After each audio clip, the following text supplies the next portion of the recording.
Tay Capone, how's it going? Nothing, man. Back with my boy, man. Chilling. What's up, Rusky? Hey, man. Glad to have you back, man. Yeah, man. Glad to be back, man. 2 for 1. 2 for 1, man. Knock another one out, man, real quick. Real quick. Back to back, man. Back to That's how back. we do Okay, it. let's go back to back on these people, man. On road. For sure, man. Well, I thought I would just start off with a post that you recently made. Mm-hmm. You made a post and you said, Thang rolling in his grave, watching you dudes tear down the house he built. Mm-hmm. Can you elaborate on that a little bit? Yeah, I was just talking, like,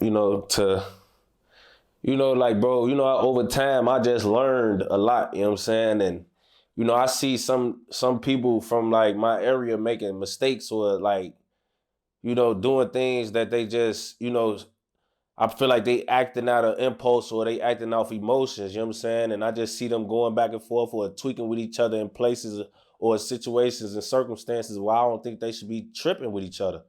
So, I see a couple of guys that I know from my way, from my hood, doing a lot of internet shit. And, I just interjected, my feelings on the situation, you know what I'm saying? Because I feel like, a lot of niggas will see you and just let y'all self-destruct, but only a couple of your friends will really be like, man, bro, you front your move, you know what I'm saying? Or, in my case, I'm like, Thang rolling over in his grave, you know what I'm saying? About the, watch you niggas tear down the house he built. Thang, from my hood, he made this 600 shit and he built it brick by brick before he died. And, I feel like we should be continuing the legacy and, doing everything, just make sure it look like the guys that died for this shit ain't die for nothing. You know what I'm saying? As long as I see people tearing each other down that's from our weight, we ain't gonna never win.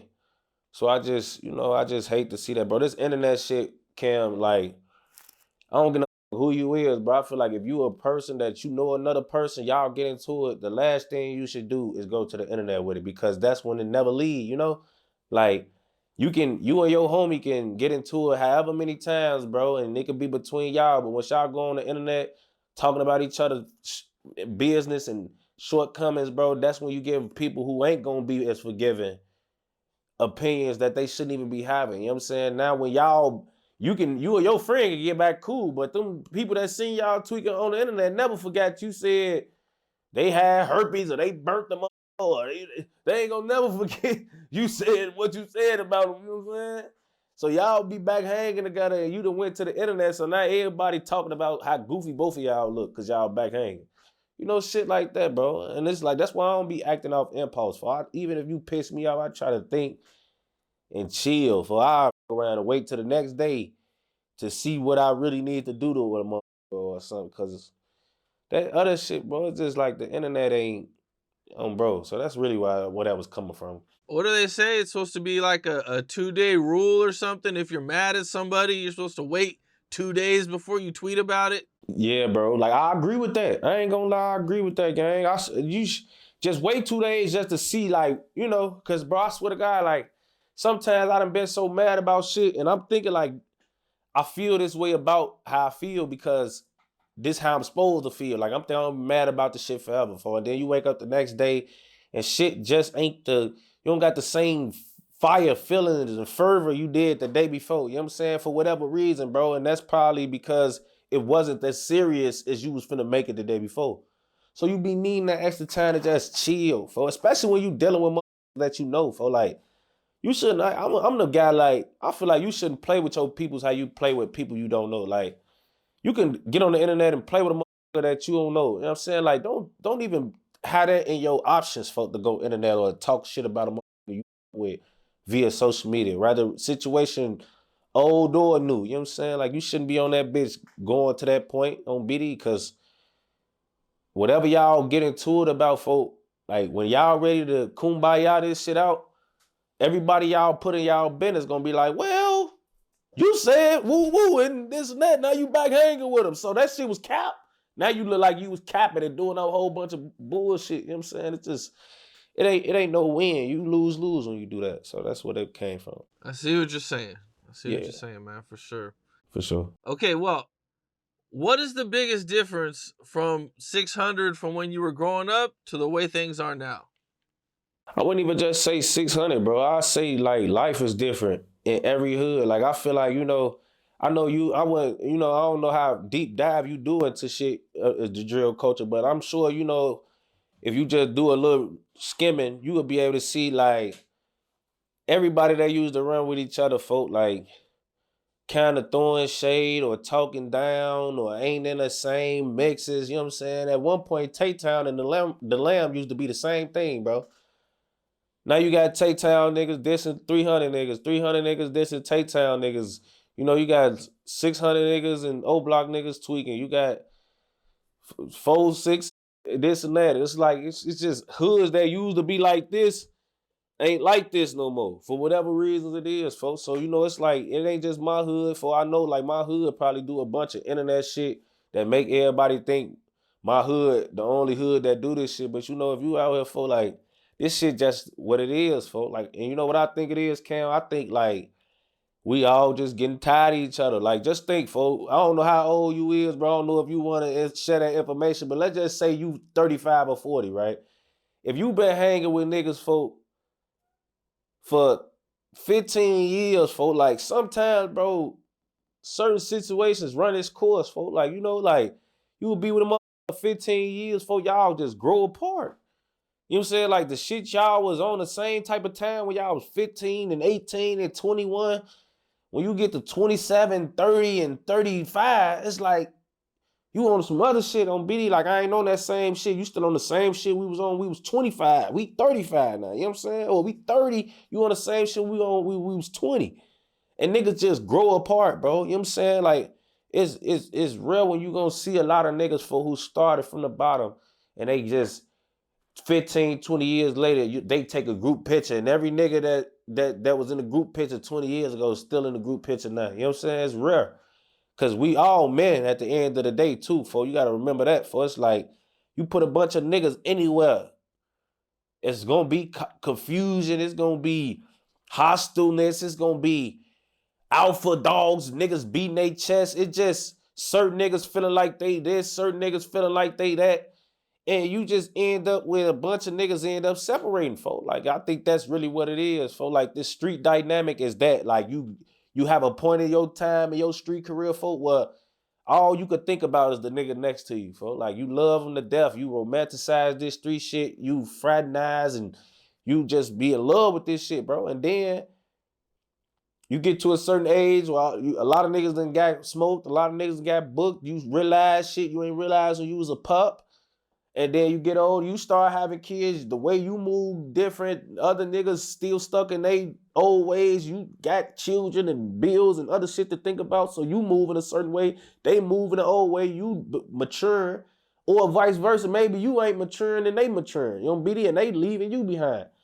But what happened is I just feel like niggas is growing apart and everybody growing up and they ain't on the same type of time they was on. We was 15 and 13 and 18 and 21, you know what I'm saying? Like we just older niggas and some niggas matured and they own a different type of time and they got shit to live for. Some niggas still stuck in old ways, old habits, opinions, and that's how a divide start, folk, on video. And once you start parting ways, folk, the more you get to the way you are or the more you dive into the person you trying to be, the more they gonna dive in who they gonna try to be, and it's gonna be a little crack, and then it's just gonna start going like that, bro. That's what I think, for real.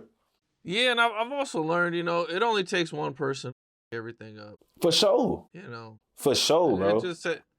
And everybody got that one person. Yeah, man. This the crazy thing because it's like, especially if it's an important one person, like let that one person that fucking some shit up be actually like somebody who could have a voice or really sway judgment or how shit can go, bro. And a lot of times that's what it be. Like that one knucklehead to be a who could like change the dynamic of everything. You know what I'm saying? On still, and that's how it happens, bro. It always start off with one, but it's always one who got a friend that's gonna ride with him and somebody gonna back him. You know what I'm saying? So shit like that be happening. One thing I noticed about the 600 documentary that was just recently released, man, that I think that they left out, that I don't know why he left it out or he missed it, but the peace treaty. Right.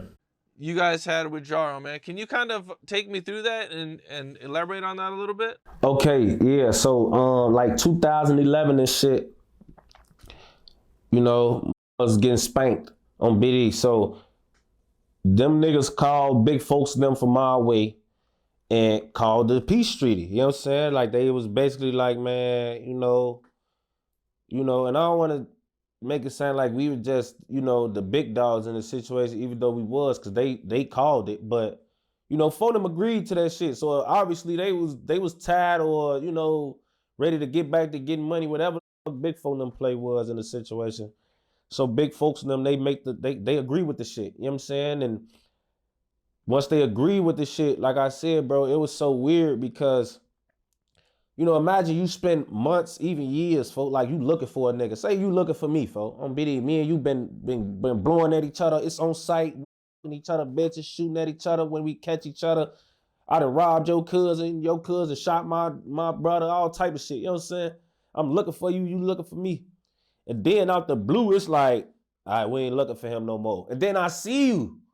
Like, I see you for like, they called him, I swear to God, bro, it's like, once the peace treaty got called, we was running to these niggas all the time. I swear to God, like, bro, after the peace treaty, D-Thang, this shit happened before D-Thang got killed. Man, after the treaty, man, I swear to God, I don't know if I told this story on your platform or not, but, bro, it was like a standoff. We'd seen each other like a week after the shit got called, bro. I'm talking about all the dead guys was alive.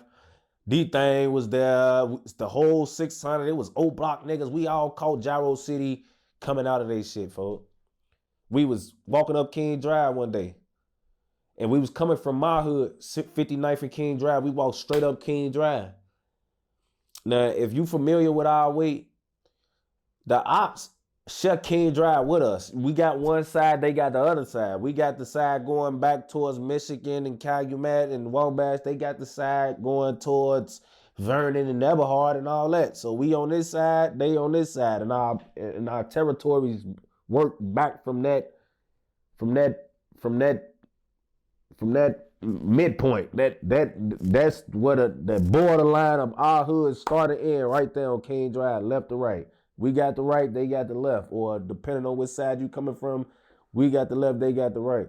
So we walking up King Drive one day, man, and they was having a party. Our block started on 59th. And like I said, 61st and King Drive to 63rd is like no man's land. Like it's like a limbo.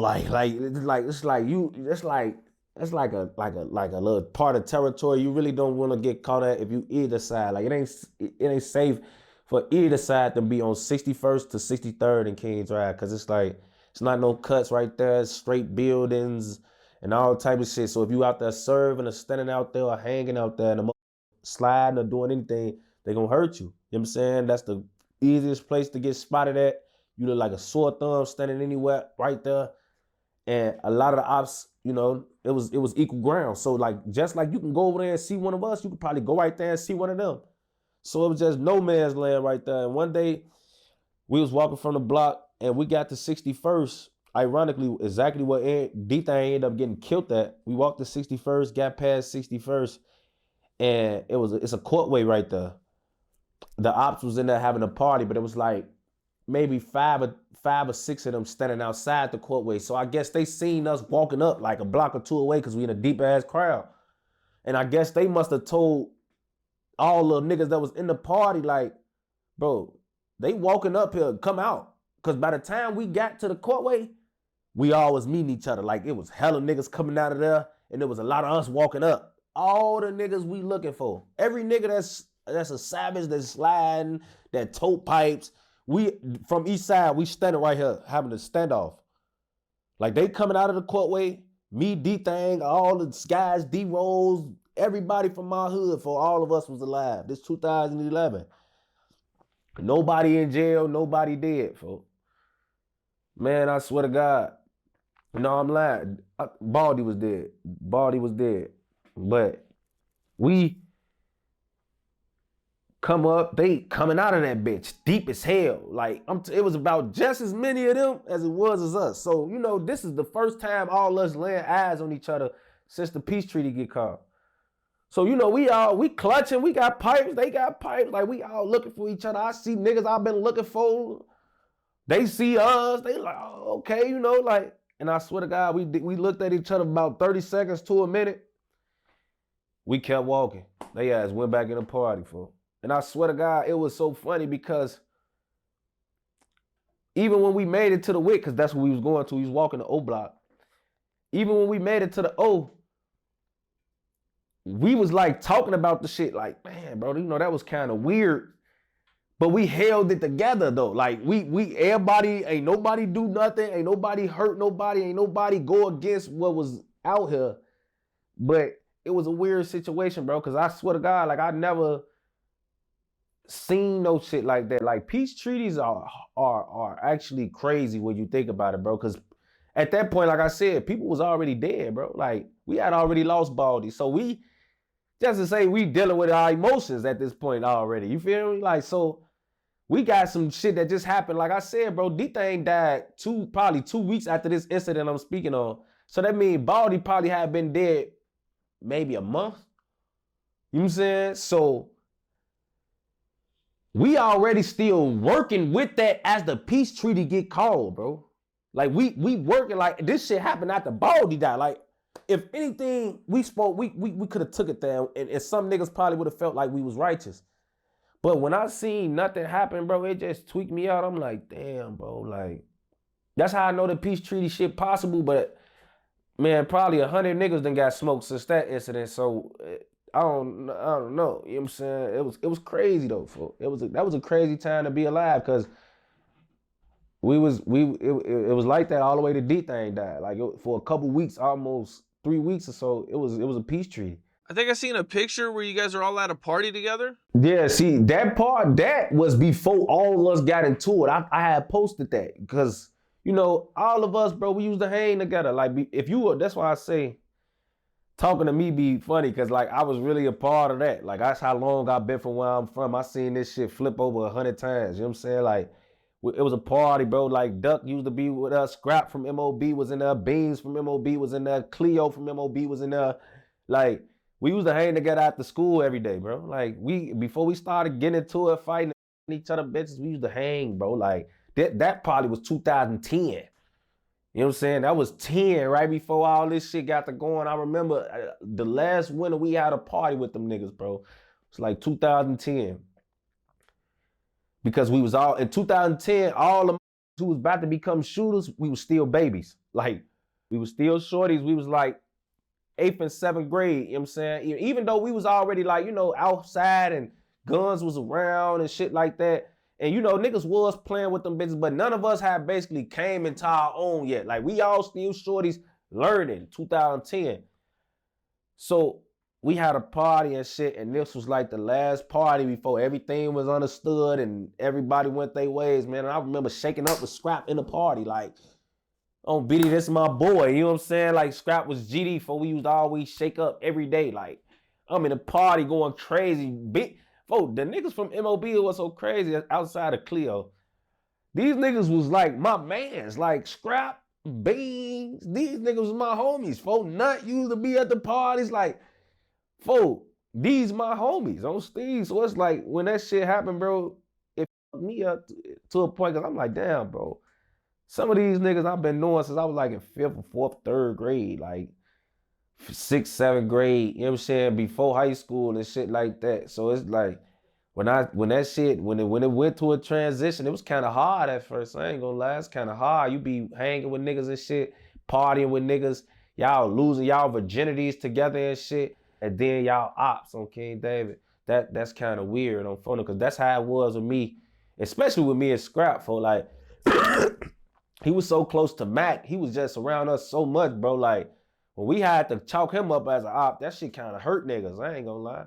Kind of hurt niggas, bro. Because Scrap was one of the guys. He was a hooper with us every day. He didn't go to Bessie Ross. He went to Carter. So he was always one of them, but he was just on our block with us every day. It was hard for us to look at Scrap like he was one of them niggas, bro. Damn. Yeah. Well, I mean, at one point the peace treaty ends. You know, is there anything you could talk about, or you know what I'm saying, what happened that made that end? They killed D-Thang. When D-Thang died, man, it was over. I ain't gonna lie, that shit, and you know, that shit with D-Thang was weird because it's like, y'all called us. Y'all waved the white flag, not us. You know what I'm saying? Like, we ain't calling trying to peace treaty with you niggas. My shorty's ready to go. They ready to keep y'all up on BD. But them niggas called that shit, and then for y'all to take top dog, like, y'all, that's the biggest, ain't no talking after that, because y'all basically got us to call the dogs off, and then y'all backdoored and did some over crazy ass shit, folks. Like, you know what I'm saying? Then, like, that shit with D-Thang, G, was so crazy, folks, because it was people from our side helping D-Thang Killer hide and all type of shit. Like, when D-Thang Killer first smoked him, he went on a run. They knew he did it because he was on a ban or some shit when he smoked D-Thang. They knew where he was at and everything, for he go on a run after he smoking, for from our side helping him hide.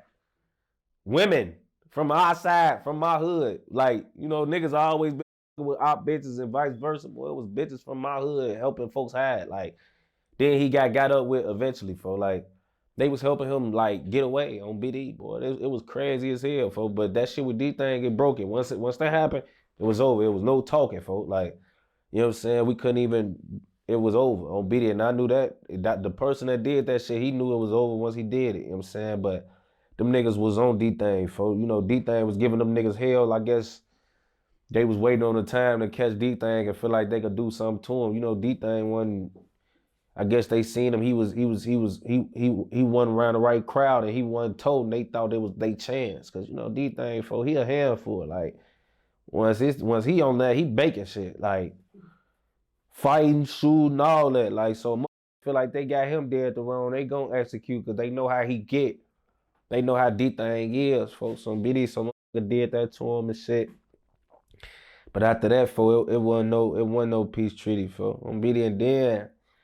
What's so crazy? It was another peace treaty that happened, but I explain that, and I'll talk about it if you ask me about it. I ain't gonna keep going to different questions. But they called another peace treaty after that. But we was all, a lot of the guys who was like would have got in the middle of that. We was booked. This was in 2016. One thing that I really just realized, I don't know how I never noticed it sooner, but I was watching a video and somebody pointed it out, is that King Von has 600 tattooed on him.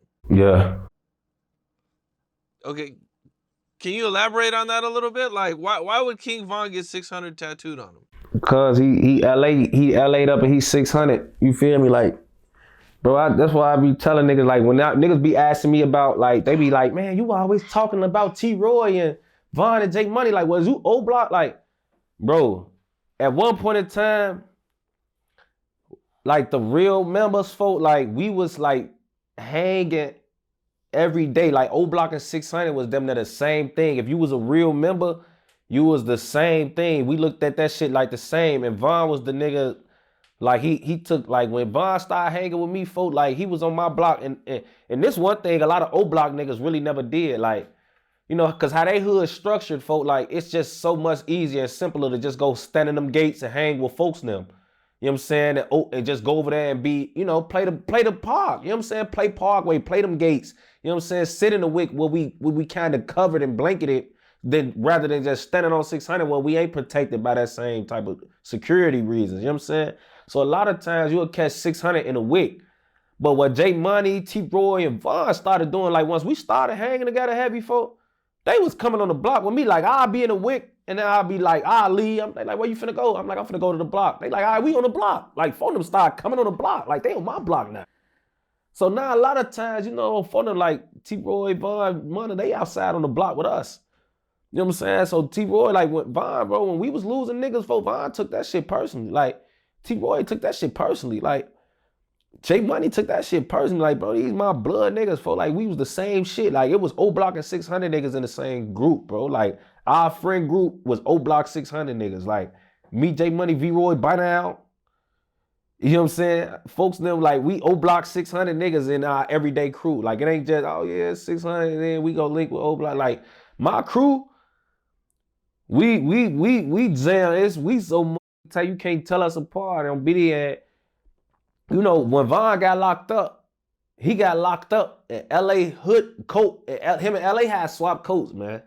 Like, this is what people don't even know. For like him and LA swapped coats the day he got locked up with a Glock 45 in an OBlock. We all leave my crib. I went to the hood. I went to my block. He went to his block. On BD, me and LA went to our hood. He went to the WIC on BD. Him and LA swapped coats. LA had a nice ass coat on BD. Probably was from like Jaro or something. It was a different type of coat. Folks had on the Pelly with black Pelly leather with the rhinestones and shit. That's how LA Mama got Von Pelly. LA Mama still got that Pelly Von had on in the pictures in my room with him and Von and Mac. I mean, with him and LA and Mac and all that. LA Mama got that Pelly. But Von got locked up in LA coat. And that's how LA ended up keeping the Pelly on photo. He kept the Pelly. He like, damn, he got locked up with a Glock in my coat. Cause you know, Von, he always on papers and shit. So every time he go to jail, he breaking some type of like, he like breaking some shit. Like, you know what I'm saying? Like he never doing his full parole time. He always violating parole probation. So every time he get locked back up, they hold him. So when he got locked up, that jacket went with him. On videos on LA kept his leather hoodie and shit. You know what I'm saying? So like he got LA tatted on him. Like that was his real homie, folks. Like when something happened to LA, he took that personal on Steve. Like he that hurted him. On BD, that hurted T-Roy. That hurted Big A. That hurted J Money, folks. On BD, that hurted a lot of niggas, folks. On BD, like, that hurted a lot of niggas, folks.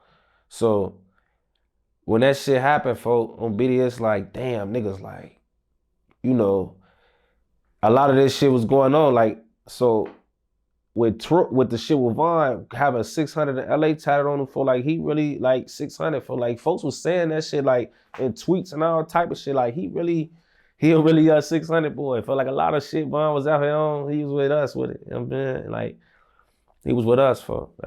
Do you think that the problems with 600 and OBlock would be going on right now if he was still alive? I wouldn't really call them problems. It just, you know, I don't know for and yeah, I think they'll be going on just because it was going on when folks was here to a degree. You know what I'm saying? So I always been a little confused, you know what I'm saying? But I feel like now it just go along with the, like I was saying, click shit earlier. You know what I'm saying? Like clicks of who with who. Cause like just cause you know it'll be the whole hoods will be tweaking with each other. Certain niggas out the groups are still like, man, that's my brother. You know what I'm saying? That's my brother. I love him, and I love him. I wouldn't do none of them. I wouldn't never get into it with them. But maybe him and him, they do goofy shit. I can't be around them. I'll do something to them. You know, that's how it is, bro. On BDS, like a lot of it ain't full-fledged beef or war. I wouldn't even talk like about no shit like that. But when I just see it be animosity, niggas with certain niggas or a nigga hopped in a nigga bitch DM, he was bogus. You know what I'm saying? Or something like that. It be little shit going on, little politicking, weird, messy, little Wendy Williams teacup ass shit, folks. So a lot of times, you know, that's how a lot of motherfuckers end up not fucking with each other, bro. On BD, it be shit like that where a motherfucker just feel like, I don't fuck with him. He try to talk to my BM, or I don't fuck with him. He supposed to stole a pipe from my brother, or I don't, you know, little shit like that. And it just end up building with motherfuckers in that little circle. But it be certain niggas like I talk to OBlock niggas all the time, bro. Biddy, like, I talk to Wick City niggas all the time because they're the ones that's still around, that's originals, for they know, like, I'm one of them for real. Like, I'm one of them ones from that way, for like, I done got in them cars when niggas for OBlock died. Like, them my brothers, folks. So it's like, with that shit with Roy, that's why he remember them nights we was on my block. You know what I'm saying? He was out there with us. I noticed you got D Rose as your main picture on Instagram. Yeah. What is there any updates or anything going on with D Rose you could talk about? Man, D Rose just trying to get back, folks. Like it's no update. He trying to get a new attorney, I think, folks, cause it's like a step, bro. Like, I'm glad you asked me about that, cause I think I'm gonna take this time to explain to people like how appeals and shit be working for. Like, so, like with the appeal shit, bro, you know, it be a whole bunch of steps and within steps to appeal. It's like you can get approved for something, but not approved for appeal. Like you can get approved for some shit in the appeal a step. Yeah, okay, we approve the motion for this step, or you in the right direction, but your appeal ain't approved. You know what I'm saying? Like 22 going through this shit right now where it's like certain steps getting approved, but he not back. You know what I'm saying? He just in the right direction. The ball is rolling. For it takes so many things to happen, so many clearances, so many things, bro, because they don't want to let niggas out.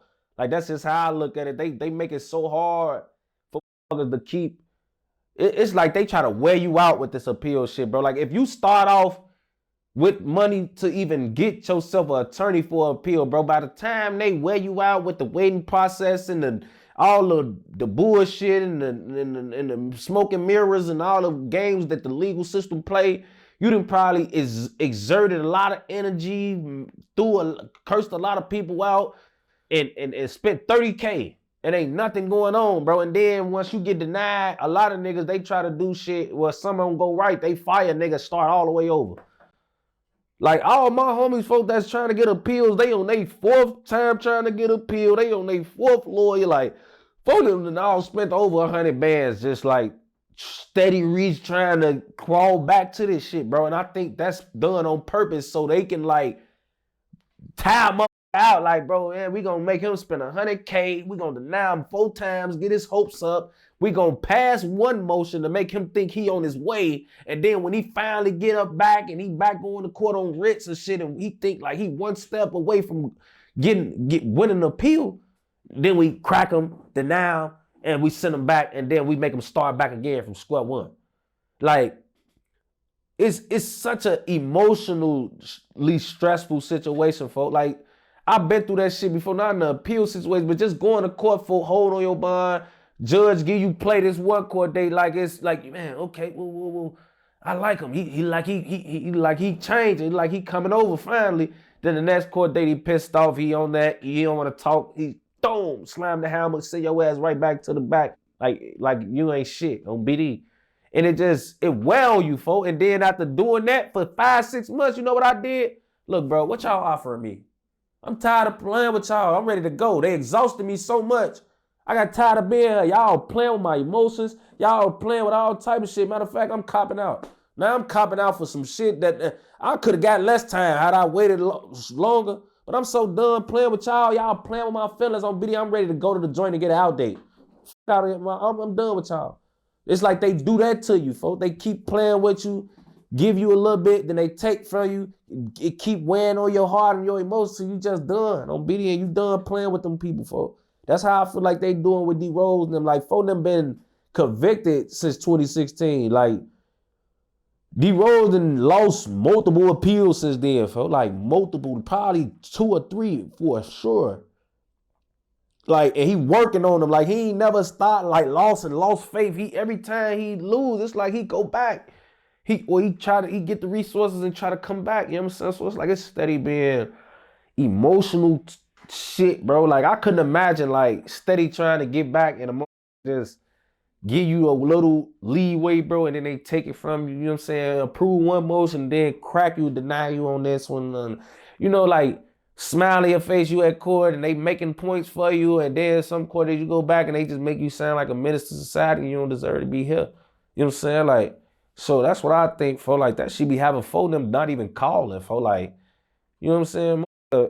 Get tired of shit, they don't even want to talk to them, for like, you could tell, like, don't even want to call and be like, bro, what you want? Like, you can't even ask them what they on, for like, them just lost the pill or trying to get back, stressing about this shit, for it's so much, for like, it's so much, for the only new information I'll be able to have is if something new happened for them, like, oh, he finally gets some motion, or they finally start with him, for. But like, I think they just, and I think folks go eventually come home, for on Steve, I really do, for. But I just really think, like, because of who he is, bro, and how long I feel like they've been targeting him.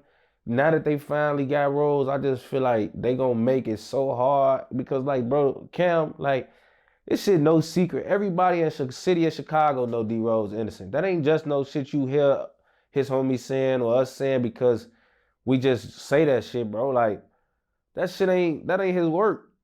Like, it's really not, bro. And when he get 40 years for that shit, bro, like, it'll make you lose hope even then, folks, because it's like, bro, I ain't gonna lie, it's like, let's just say hypothetical, folks, like, folks, niggas forget, D-Rose beat a case like 3-4 months, he beat an attempt murder before he caught that murder.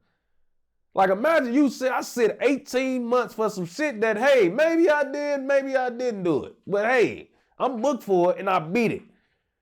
Then I come home, I'm doing my thing. These gonna slap some on me. I ain't never did. I'm in my mind, I'm in that bitch like, man, I just spanked some shit I probably did do. So I got this in the bag. And then you go to trial and they give you 40 years for some shit you know for a fact. I don't got nothing to do with this, bro. I just beat some shit. Y'all had a better chance cracking me on that. Y'all let me come back from that and then y'all slap this on me and crack me across my shit, bro. That hurt. That hurt, folks. So it's like, I don't know, man. It's like, I don't know. I know that's why D-Rose, folks, like he that shit changed him. That jail shit changed, folks. Like, he ain't never been a friendly ass nigga, folks, but that shit just changed him. It make him, he like real secluded and exclusive right now, folks, because D-Rose don't play that internet or that other shit, bro. His whole focus and format is coming home. Like, he don't be trying to call around bullshitting and talking to unnecessary motherfuckers or nothing, bro. Like, D-Rose on some real, he keeps shit short and sweet.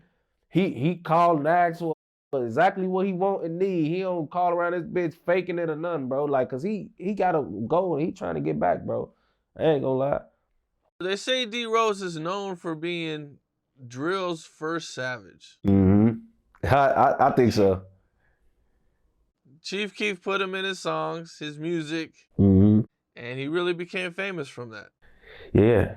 What'd you think? And, what was it like when all that started to happen for him?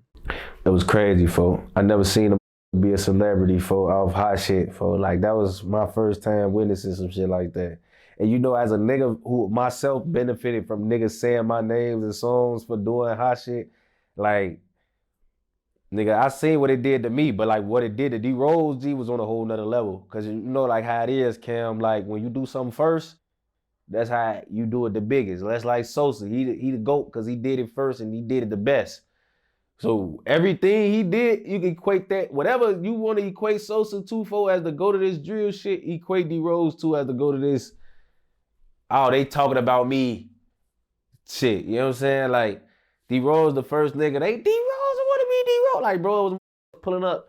D-Rose had niggas like Birdman and them looking for him, bro. Like, niggas that was checking in with Keith was trying to look for Shorty. Like, I remember at one point there was a bunch of niggas pulling up to the hood to see Keith, boy, like, asking about D-Rose. Birdman came to the hood, boy, when Soulja Boy came to the hood, when Meek Mill came and started even with that, like, niggas wanted to know about D-Rose, bro. I remember being on the phone with Meek Mill the night D-Rose beat his attempt, nigga, on Steve. He called us talking about, oh yeah, we at D-Rose house, folks. D-Rose beat his attempt, all the guys over there on video. Folk FaceTime me answer quick as hell. We all on the phone. It's me, C-Day, D-Rose, and 9. We all on the phone on video FaceTime. We talking to Meek Mill, Meek Gordon. He had 2 FNs on him. He was smoking a Black and Mild.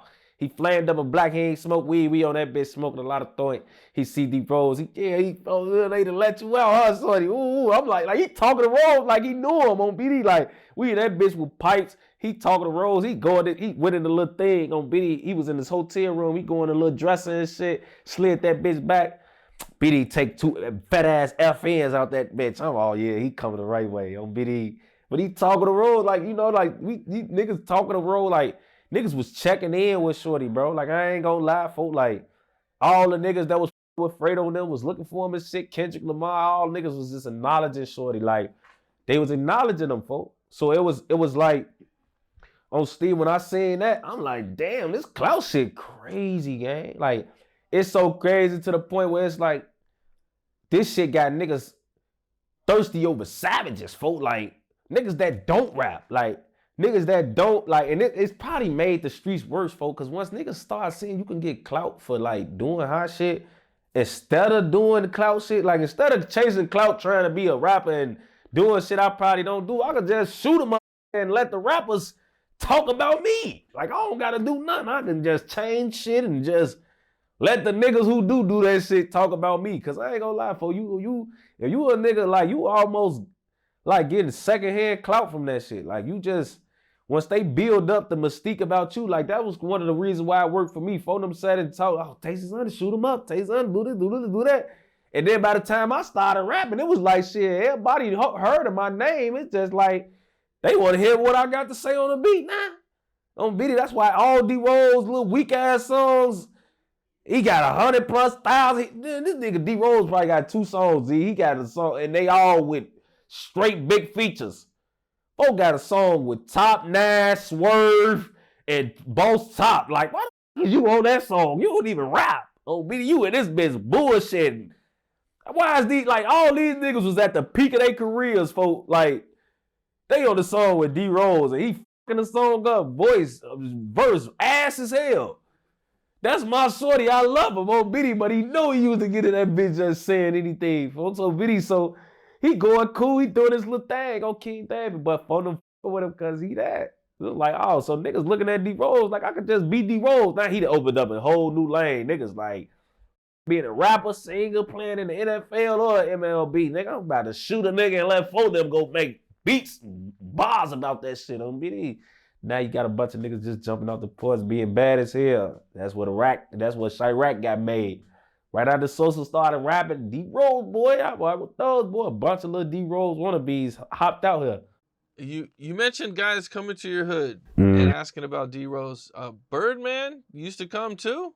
Bro, I ain't gonna lie. When Sosa first got on, he had a bunch of niggas coming. Like, Sosa was the hottest shit out. Like, I'm talking about folks he boat. Like, we still in the trench, boy. They see what's about to happen. On Biddy, all type of niggas was pulling up, taking in with Sosa at his grandma's house, bro. Like, and niggas was coming. You know, they big fans of him. They listening to his shit. All they hear is D-Rose this, D-Rose that. They want to meet his savage.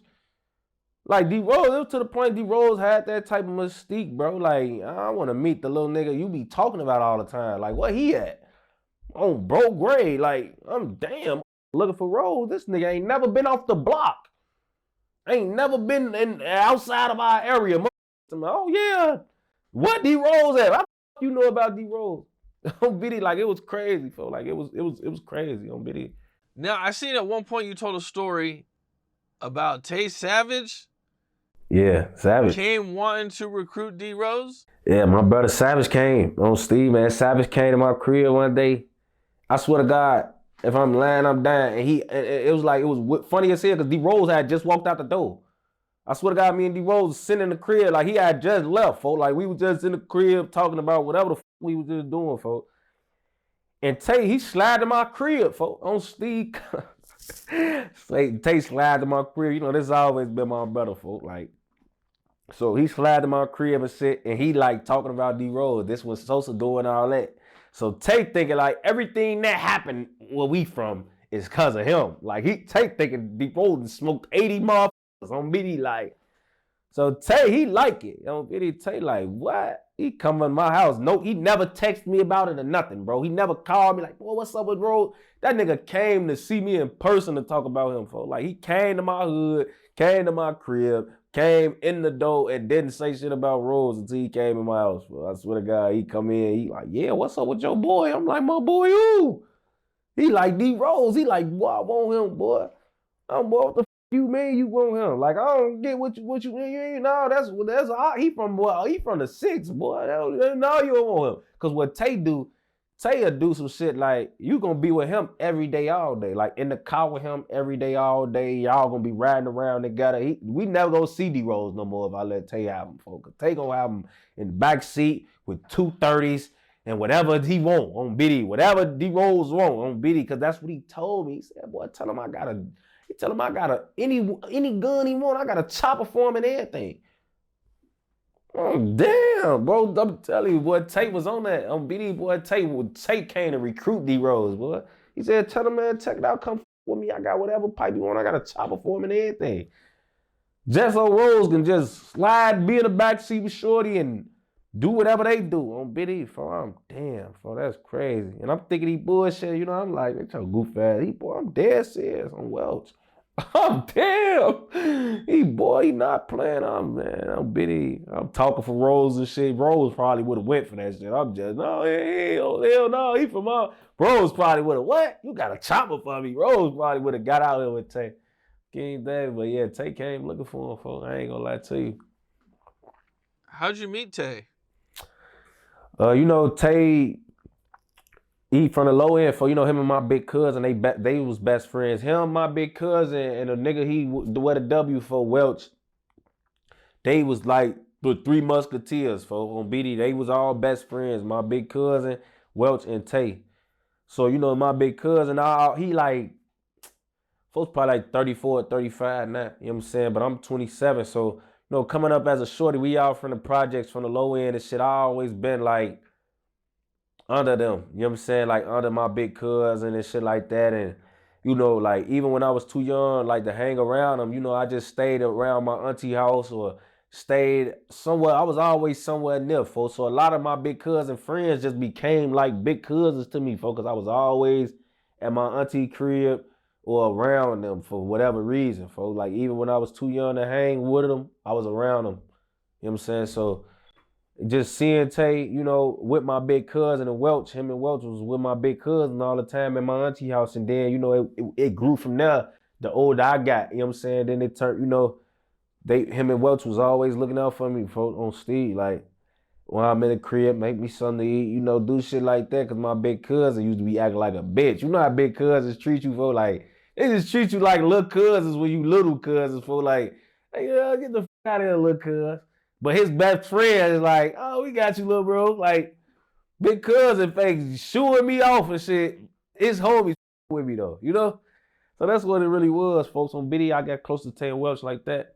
And then, I got in the streets and shit.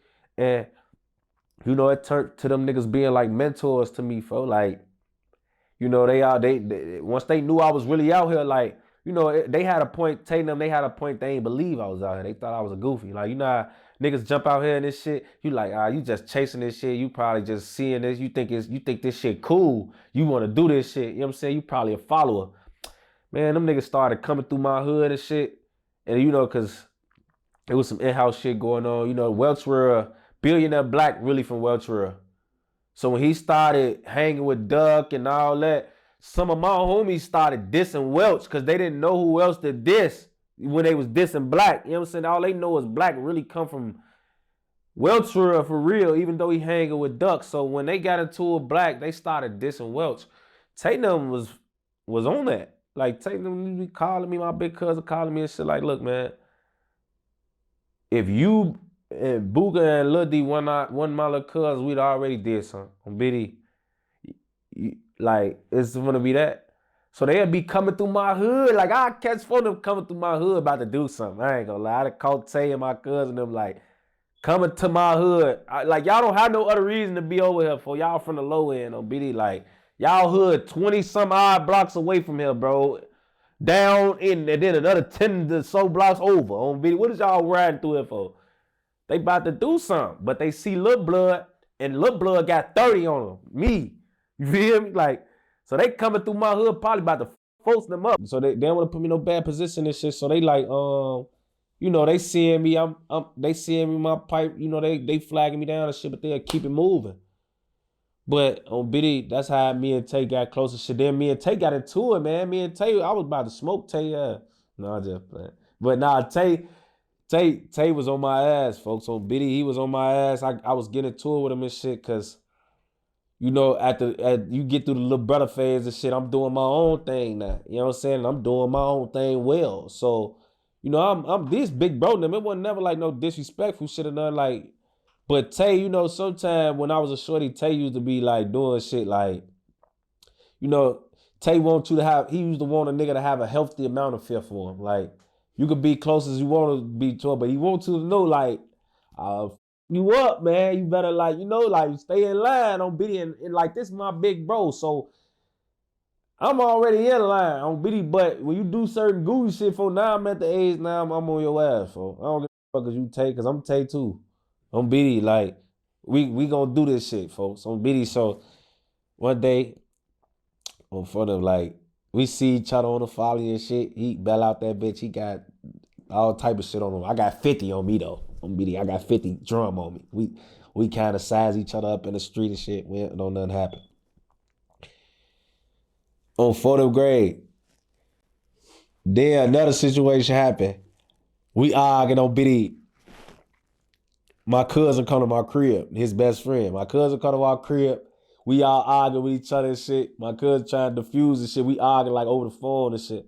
Bro, me and my cousin come out the crib, G. Get in the car. We catch Tate coming down the block like he about to hurt my homies. It's some of the guys standing in front of the courtway, G. But Buka, I think Buka, Lil D was right there. Like, he know we family, so he ain't gonna put the family in the bro. But I swear to God, if it wasn't no family that, they was gonna get it. Fulham was about to get it. It was Front Street niggas standing right there. Me and Cuz pull out. We get in the car. We see Tay.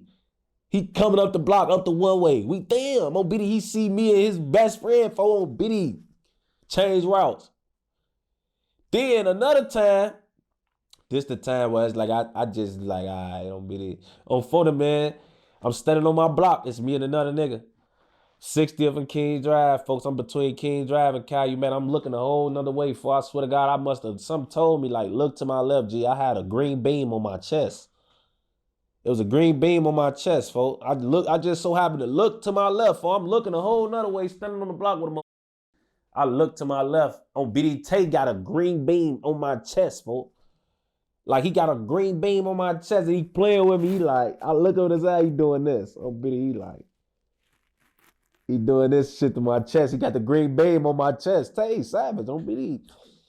I swear to God, never said no words. I'm just mouth open like, wait, cause you know, bro, in the streets, you always love to think you don't be lacking. But shit like that showed me like, it made me a better gangster, folk. Cause on my son, G, I used to always feel like, I don't know how niggas be getting that close to niggas and niggas just be getting smoked. Like, you feel me? Like, I'm not thinking like how the they do it. I'm thinking like how the do the nigga that's about to die like loaf that hard, motherfucker just get up right up on you, don't dump you down, stand over you. And then I seen it. I like, oh, this how. Be looking this way, nigga coming over there about to do you dirty on BD, folk. I swear to God, he had that bitch on my chest and he just rolled off. He was sitting at the light. He put that bitch on my chest. I look at him, he rolled off. Oh, damn. Oh, I swear to God, after that, nobody never got that close to me again, folk. I swear to God. And I got on my homie ass as I was standing out there with a nigga, bro. If I'm looking this way, you supposed to be looking this way. Why the fuck is you out here outside with me for? Gonna put a beam on me and you, dumbass nigga. Billy, you just need to get the fuck off the block. I'm looking over here. What the fuck is you looking at? Oh, Billy, what the you don't see nothing? Just sitting at the light with beam pointed out on my top and on my chest, and you don't know nothing. I had to tell him, like, boy, you ain't saying just, you don't know shit. Oh, Billy, yeah, I'm done with you. Billy, because if that wasn't just folks, I was out here dead. Wrong. I was like, man, yeah, I gotta stop playing with Tay, folks. On BD, I was like, I gotta get on my shit. After that, I ain't gonna lie, I ain't loaf no more. And then when he came home, I was fat as hell when he came home and shit. He gonna tell me to me, I said, yeah, you fat as hell now. I know you ain't got it no more. He like, I know you don't do shit. You a fat bitch now. I'm damn, boy. I said, well, you know this shit like riding a bike. You talking about dead? I ain't gonna lie, I had to lose weight and shit. Folks to me, I said, yeah, you can't chase him no more. You fat as hell. Oh, man. I lost that shit. I'm chasing the shit out of somebody. It's my brother, though, man. Free Savage, man. I ain't gonna lie. Free my nigga Savage, bro. He be back. Now, one thing that I don't think gets talked about enough is your music. Yeah. What's going on with your music? Bro, you know, I'm just finding my bag again. I think I'm such a perfectionist, bro. You know what I'm saying? Like, I just be wanting to put out the best. I be want to put my best foot forward, folks. Like, you know, with anything that I do, folks. Like, you know, like, I just be want to give everybody something, you know what I'm saying? Like, even with, like this, bro. I hit you back up like, man, we could have went harder on BD, you know what I'm saying? We could have, you know what I'm saying, talked more on for them. Like, I be trying to give them what they came to see, you know what I'm saying? But at the same time, you know, just staying locked in and on the grind, folks. So with my last shit that I really dropped and pushed, I just felt like it went so hard and the treatment for the video is so great. I'm talking about way back when. I just feel like I put something out that was beautiful for it, and I just didn't want to really just come out and like, you know, go backwards from that moment. You know what I'm saying? Like the way back when was kind of like my first video, bro. Like, well, I could say like I really did it like on a professional way, A to Z. Like, got it mixed and mastered, got a treatment for the video, props and things that I had to happen. It took multiple days, not just some quick street run and gun shit with my niggas and guns everywhere. It was a plot twist. It was so much going on, bro. Like, I was a director, all type of shit at one point. Like, I had actors and everything, bro. So it was like, once I seen, like, man, so that's what this shit really is. Like, you know, that's what it's about. It's kind of hard to come with that type of content or like something like that and then go backwards back to regular basic shit, folks. So now what I've been doing is just trying to find, you know, ways to stay elevated. And this took me a couple years because I'm always working, bro. Like, I ain't dropping music, but I'm always working on my craft, folks, because I don't want to be one of them niggas, folks, who sound like a nigga stuck in his past on BD. Like, I be want to adapt with the new times and the new flavors. And I know I probably sound crazy saying this because I'm still young, but I've been in the game 10 plus years, folks. So it's easy for me, like, to go back sounding like a 2015 rapper or 2016 or using beats that we used to use. Like, I be trying to stay fresh, bro. Like, I'm using all type of shit right now, staying in my bag. So that's really what it is, folks. So I'm just, with the music, I just want everybody to be patient because I'm just working on putting something that's worth waiting on together for. And once I do, everybody should be comfortable knowing that they getting my best product because I took so long to push it. You know what I'm saying? I don't want to just make shit. Because, bro, like, when I think about me, like, I think so highly of my own music to the point where I don't think I've ever made a bad song, like a song I just can't tolerate or listen to. I don't think I ever made that. So I could easily put together something that's worth a listen and just have that floating out here, folk. But I just want to come harder and hard with everything, bro. On Steve, and I don't want it to be lukewarm. I want to like, boy, look, Shorty ain't dropped in 2 years, but if he was ever gonna drop, if any song was worth 2 years, it was this one. You know what I'm saying? Like, I want that to be the initial impact or reaction when I finally hear my music, folks, because it's just a lot of bullshit out here. And you can get looped in with all this weak shit. And I remember back in the day when I first came out, folks, the way you flexed your muscles was like bars. Like, you flex your muscles, like, you could easily make the shit that was hot, but like how niggas used to flex their muscles, they'll get the, yeah, you want to, now motherfuckers don't even want to, like, that. The more you show that, it's like the worse you is to niggas now. Like, they want to hear straight cat in the head ass. Yeah, I want to, you know, I'm right here on the drive, and you know I had to do it, and I'm just trying to stay alive, and you know, inside. Like, they don't want to hear, like, they want to hear some just, you know, it's just shoot them up, bang, bang, and one look, you know what I'm saying? Like, it's just that, bro. So my music, I just, I'm trying to learn with the times, but I got niggas like Polo, he always keeping me up and making sure I stay on my shit too, so I'm That's what's up, man. That's what's up, man. I'm looking forward to it. Yes, sir. I know you got a lot going on, man. Yeah, man. I mean, your last stuff, it's been a while, but it did good. Yeah, bro. You know? That's why I'm trying to, like, you know, the fans and the clout, they still there, for. I ain't gonna lie. I got one of them fan bases, for where it's like I got a stand base. Like, I don't got fans, bro. I got stands. My family and my fans, they be with me forever, folks. So, like, you know, and I don't want to take that for granted, but, you know, it's just the truth. So one thing that's kind of big, this kind of happened recently, right, is Big Mike got out of jail not too long ago. Right. Did you know Big Mike? Yeah, I know Big Mike, you know, just from breezing around him and shit, you know, because Big Mike was in and out of jail a lot, folks. Like, he wasn't just a motherfucker who was just out all the time and shit, you know what I'm saying? So when he started really hanging with Vaughn and shit was where we had our little meetings and shit like that. I mean, like, crossings and shit like that. But you know, him and Von, they was doing their little one. I was around for them, but they was always booked. You know what I'm saying? Like niggas be booked and shit like that. So, but I know Mike for sure. What was it like having Big Mike from OBlock and then Wooski being from STL? Man, hey, it just show you though, like the type of dynamic we dealing with in Iraq, folk. Like you can be in the same household with a motherfucker, bro. Like imagine that motherfucker living in a wick and still becoming Jaro. Like what could you have done about that? Nothing. Like we did everything we could have did for him to become the wick, folk. Like his big brother, Wick City. He live in a wick. Like how you end up Jaro on BD? Like that type of shit be happening, gang. Like that's why all the stories I be talking about could be on our side, going to our school, hanging on our spots after school and everything.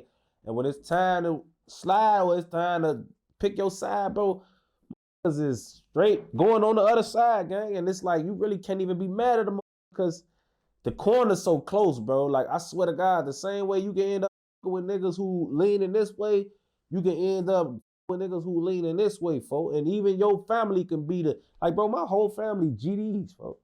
Both sides. My mama and my daddy, them niggas from both sides, from that shit, bro. Like, the fact that I was a BD, folk, was just went against all the rules and regulations of this shit. Because how it work in Iraq is you just claim what your parents claim, right? This religion, a gang, or a belief. Like, whatever my mom and daddy said was cool and they like, that's what I like. You know what I'm saying?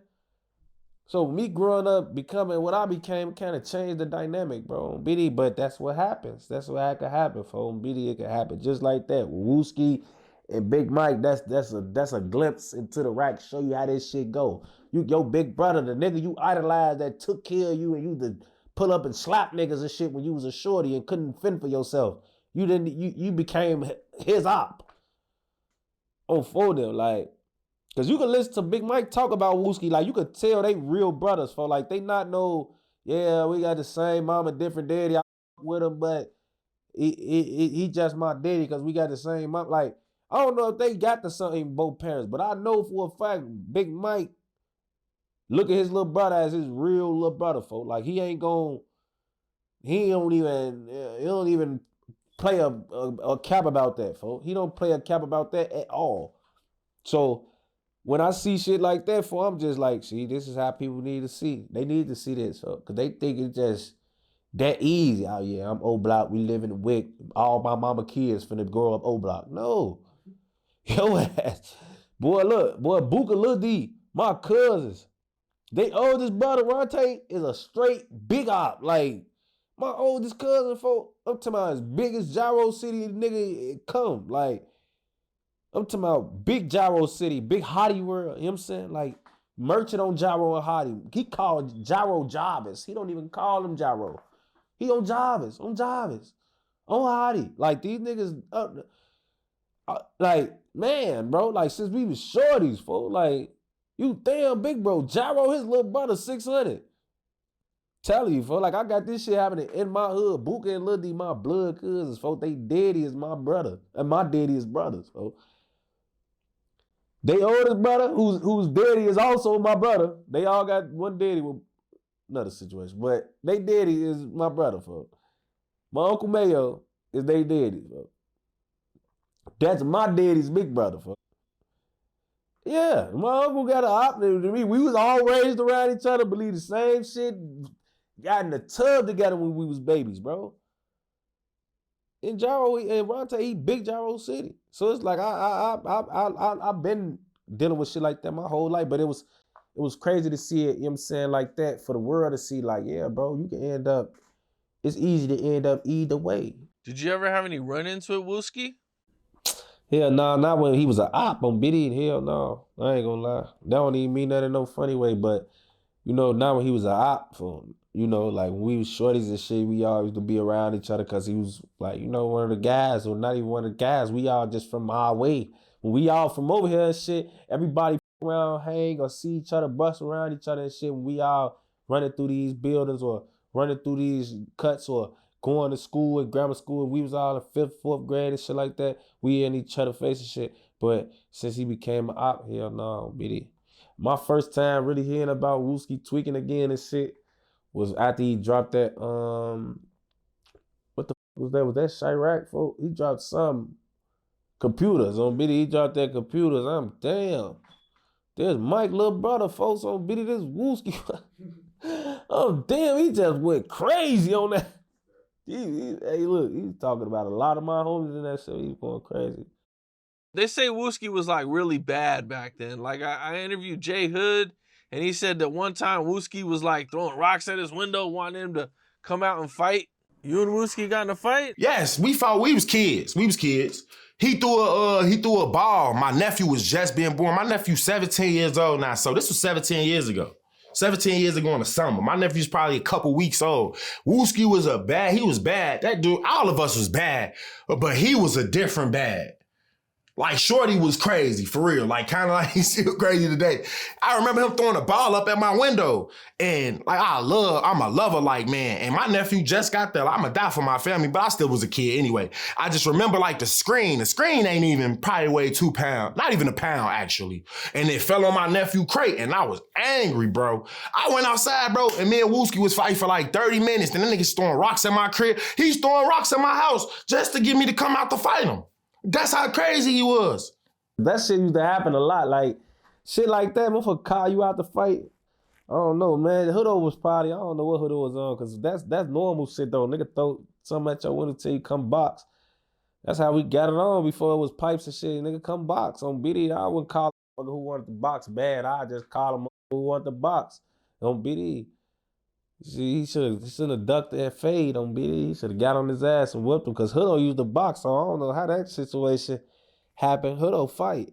So I don't know why he called that bad. Hoodo should have went outside and beat his ass. Okay, damn. I don't know, but Wooski, you know, like, that's a part of, you know, like, OBlock is like the projects, bro. Like, that's normal shit for a project baby. Like, I come from 4429, bro. Like, I'm a real project baby. Like, throwing rocks is almost like first-hand nature. Like, that's the first thing you know how to do that's bad when you were a kid, that young, bro. Like, throwing rocks. Like, my sister Mina got a whole gash in the side of her head from hitting her with a rock when we was shorties, bro. Like, I swear to God, if I'm not lying on my son's life, my sister got hit in her shit with a hard-ass rock in the back of the building. We in that bed, rock fight. Fight! On BD, folks, like, whole little dent in her shit on the side right here, folks. My sister up, bro. Like, we used to do that. Like, and I'm talking about my sister having rock fights. Like, I ain't talking about no brother of mine. My sister out here at 7 years old, rock fight.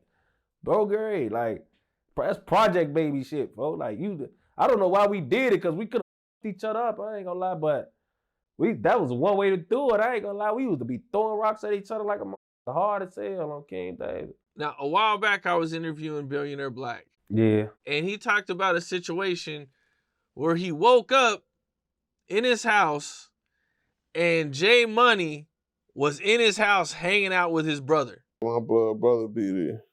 I woke up one day to Jay Money standing in my living room. Like I ain't brushed my teeth, ain't washed my face. I wake up and see Jay Money in my living room. Because my little brother just got out of jail and him and Jay Money was roommate with Sally's. And he done invited him over and I ain't know what was going on at the time. You feel me? So he got on. He knew he was going to get dealt with. He got on. And he was like, you know what I'm saying? Like, I just really just couldn't imagine like waking up and somebody who you don't get along with is like hanging out in your house and shit, you know? But I guess his brother and him were like locked up together. Bro, yeah, bro, I'm telling you, when I would, like, look, the shit I'm talking about with my cousins, Booga and Lil D and Ronte, like, they was living on the block when all this was going on. Like, they living in the heart of 600. So it's 600 niggas at the house every day, almost. You know what I'm saying? Ronte bringing Jaro City niggas in the house every day while we there. Like, he coming in that bitch with Butter and K.I. and niggas from MOB and, like, he doing this shit, bro. Like, you could wake up, like, you would take a nap on auntie couch, wake up, boy, Butter and K.I. in the front on YouTube on the computer. On Steve, bro, like, bro, it used to be wild as hell, bro. We'd be in our room, because Lil D and Booka shared a room, and Ronte had his own room in the back. So they'd be in the back with their little smoke circle. It'd be 4, 5 shorties from Jaro City in the back of Ronte getting high. And in Buka and Lil D room, it's 5, 600 shorties getting high. On for them, like it was that, bro, on BD, because they big brother Ronte, he one of them niggas. Like we couldn't even, like, he used to beat the shit out of Buka and Lil D. Like every time they used to even try to like muster up enough, like rah to think they want to say something to him. Like then I just hear him in the back hollering and shit. Like they go back there and think they tough, and then I hear, get off me, bitch ass nigga. He beating the shit out of folks them in the back. I never helped them either. Like I never fought my big cousin with them. They used to always be trying to, you know, they his little brother, so they just like they get in their feelings, or they think they bring all them up ass niggas. He nigga, what you gonna do? Then you hear furniture moving and shit. He screaming, bitch ass nigga, get off me, mama! I'm like, Cat Will, you should have been talking shit. Don't talk shit to that boy. He better beat the shit. And then it's like, bro, he they brother. Like, I'm gonna, this is my big cousin.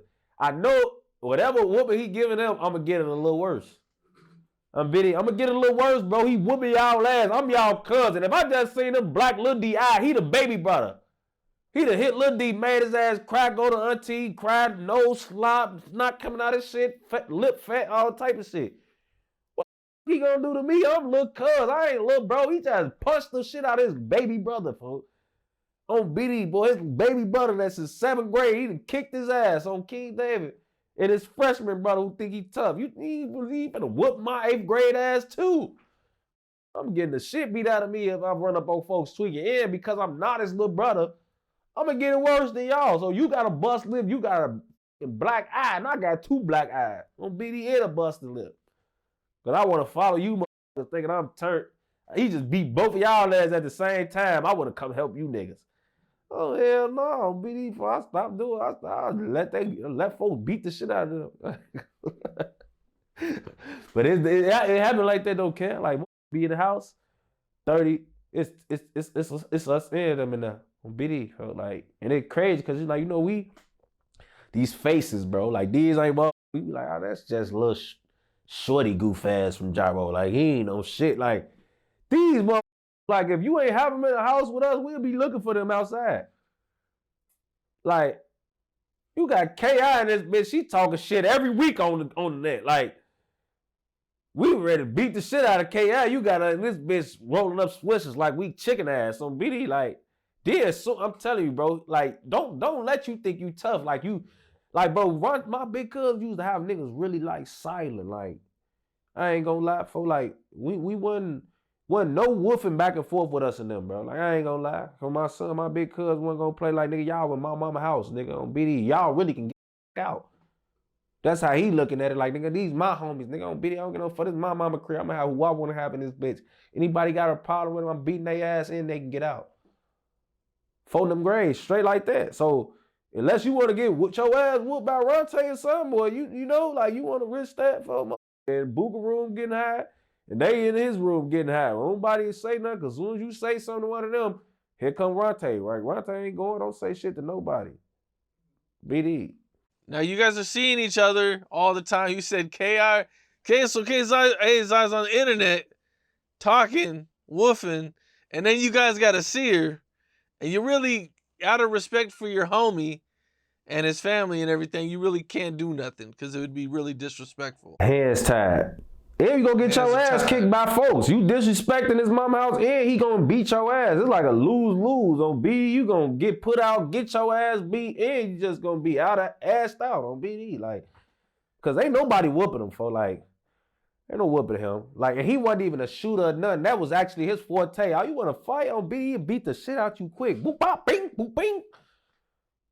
Send you right back to the front with us on BD. You gonna be in the back in the kitchen hollering for 30 seconds. Then you gonna be back in the front, eyes, gas, lip fat, all type of shit. 4th grade. He gonna come back, walk to the stove, where I'll come back with some more. And ain't nothing gonna happen.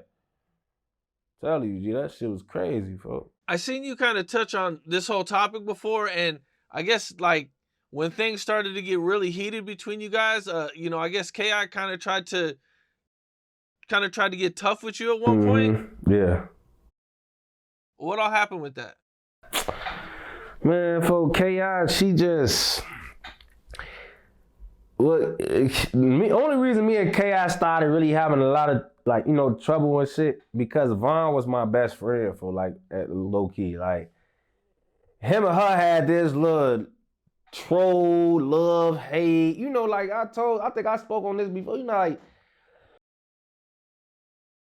her and Von argued so much in the beginning that I caught, like, secondhand smoke. She noticed my homie, so she just want to talk shit to me too. On BD, her, Von, I'm talking about for Von, her be in the DM, 4 in the morning. We at my house. Him and her going back and forth, 4 in the morning. They talking. At first it was like, just like some type of unspoken rule about just woofing shit. Like, bro, him and her be talking, he laughing and shit. Yeah, you know, I'm gonna kill you. Like, he telling her, shit, like, I'm gonna fuck you up. Like, and she telling him, like, I'm gonna fuck you up. Like, on BD, like, they going back and forth. It's like, yeah, you better not, when I catch you, da da da da da. Then it's like, it turned into like, bro, it turned into like some freaky shit. Like, you know, like, Von to be damn her, like, man, I'm gonna fuck you, bitch. Like, you really think you a boy? I'm gonna fuck you and kill you. Like, he talking to her like that for, like, then she started opening up, I'm gonna kill you too. Like, oh, yeah, you said that? One night she sent them a nude and shit on King Dave, sent them a nude and shit. So after he sent the nude, he tweaked it. Like, I told him, K.I. sent Von a nude, folks. Sent them a nude. It's like a nude. Like, she was like in a sports bra and like some panties, folk, but it wasn't like lingerie. You could tell she this is uncomfortable for her, but Von got her hair wrapped. She don't really know if Von really on her. Like, Von got her reverting back to a girl, bro, on Steve. Like, and I know both last time I spoke on this, people was like, yeah, how you know she wasn't real to him, man? And how you know she wasn't doing this and that? All right, okay, I'm gonna let y'all have that hypothetical ass thought. Okay, maybe she was real to him, man, too. But had K.I. ass off her rocker, folks. And on BD, she used to be like trying to tweak and argue with me and shit, because folks on her ass was secondhand smoke and all that shit. Because me and her really didn't have no problem. I've been knowing her longer than Von. Like, Von don't know her prior to us being into it. I do. Von only know her as a op. I know her as a homie. So, bitch, why the you steady coming at me? This tweak with him on BD. You woofing on BD. Don't keep trying to make, tell you this. Bitch, I should have slapped your ass then when you was at Javante crib passing me the blunt and shit in this room. I should have you up on King David. That's why I seen that shit with Lil Pressure saying, man, he like, man, K.I. got on Tay ass at court. I also seen that you and Tay Capone had a disagreement about what actually happened at a situation. Yeah, man. Nigga act like he got amnesia, man. Shit, I had court and shit. You know, I used to go to court with my OG and shit. But I had always was bumping into him, but he never knew who I was and shit. But I knew, like, it's a matter of time for find out who I am, they gonna try to jump me. So I'm like telling bro and I'm like, man, come up there and shit. So it's K.I., Cray, and Get Right and shit. They came and shit. They like, we like 5 minutes away. So I'm sitting in the courtroom. It's like seats in that bitch, like on this side. Then on the other side, it's some more seats, you know? So it's like a big ass gap. Then it's like the court door right there. And then when your name get called, you go in there, you know what I'm saying? And motherfuckers will come out, then you will go in and shit. But they sitting on that side, and I'm sitting on this side, so I'm looking at them and shit. But I don't want to stare too much, because then they gonna notice me, you know what I'm saying? But somebody noticed me, like, ooh, like, so I'm seeing them, you know, you can see when some shit going on. They get the, you know, trying to come over there and shit, talk and shit. Sit right there by me and shit, talking to me, what's up? Ooh, I'm like, man, what the fuck? So we get into it and shit. Well, by the time we get into it, my homies in there walking in now, what's up? I'm all for it. Now y'all let's just try to jump me. That's what I told bro them as soon as they walked in. They just tried to jump. K.I. get right on that. Oh, Tuka, what's up? You a bitch. Whoa. Shit got to going left. Like, man, I ain't never see K.I. no court, man. I would have slapped the shit out of K.I., folks. K.I. is a girl, folks. Like, and I hate to even, like, bro, but she a girl, bro. I'm running from a fool, folks. Like, this is a woman, folks. I'm into it with real killers, like Lil B. I'm into it with real savages, folks. Like, from every hood, folks. Why the fuck would I duck from K.I., folks? Like, K.I. is a girl, bro. She is a girl. It don't matter what it is. what she do, how much shit niggas want to act like she did or lie on her about. This is a female, folks. Like, I'm not finna be ducking my shit from no female, folks. I love K.I., what she stood for. She one of them niggas from my end. And that was my man's at one point. But on BD, me ducking from a dick is crazy. Oh, another name Mhm. that I hear about a lot, you know what I'm saying, that's kind of become a little more popular throughout the years, man, is Little B. Yeah. Yeah. I know a Lil B too. Did you know Little B? Yep, he used to be my homie. And shit, he used to be TYMB. Yeah, folks was TYMB and shit before TY got killed. B, you know, TY is who they named TYMB out there. It was one of the guys named TY from over there on BD and shit. He was Young Money. And that's how they became TYMB on BD. So when he died, it was some shit going on with Lil B and that situation with that on BD. So when T.Y. died and shit, Lil B just became a straight op on BD. He started finding folks, them finding at us. Lil B just started finding. Cause I ain't gonna lie, like he started just walking up on shit. Like I ain't gonna Lil B started treating niggas like he never hung with us. I swear to God, that's why I was so crazy with Lil B, cause he one of them niggas I could say like niggas play with him, and on my son he started like making like nigga you what? On Biddy like I ain't gonna stun on Lil B boy. He definitely like he one of them niggas, bro. He was one of us, and then once the situation with them and him part, that situation happened on Biddy boy. He started like he had something to show my bro. He went all the way in like. That's how you know that shit was in his heart on BD. You could tell what type of nigga he was. Cause soon as the mother thought they was gonna come together and play with Shorty or move him around or scandalize or get on his ass, he started trying to kill my on BD. He started popping up on niggas full court blitz, 30 days, 30 nights. Shorty he started acting bad for I ain't gonna lie on BD. So he yeah, I know Lil B for sure.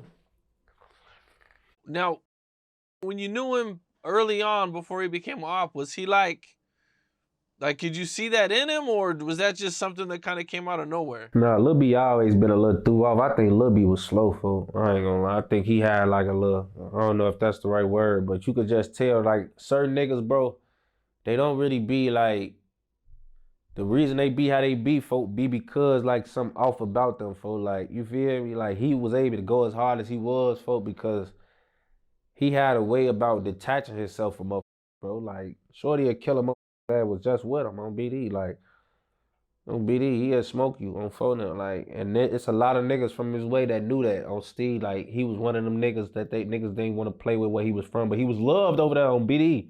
Cause niggas didn't play with him, and how wild he got, he was one of the only niggas that got that wild, folk. Like, it was to a point where like Lil B was one of them niggas, folk, like something happened, you could tell if he did it or not by the type of way it happened. On BD, like, get shot in the foot or something, bled to death. You like, nah, that ain't Lil B. Get shot in their face 7 times, chest 3 times. You damn, was that Lil B? You damn, how he coming? On BD, you thinking like, damn, Shorty on that, he coming the right way. That's how he trying to come if he slide on BD. So, you know, it was that type of situation with Lil B. He one of them. Did you ever run into him after you guys became ops?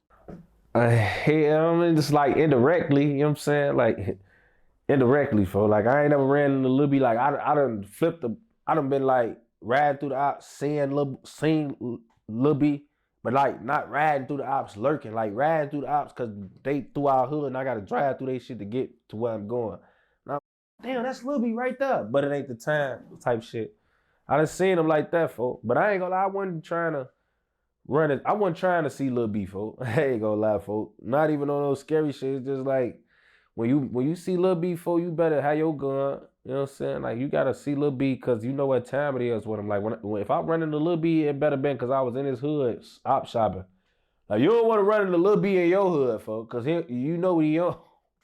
If you see Lil B anywhere in our block, it's about to be, he about to blow. He about to do something to somebody, folks. So I wasn't trying to see him in my hood, folks, on BD, but riding through they shit miscellaneously, yeah, I done seen him.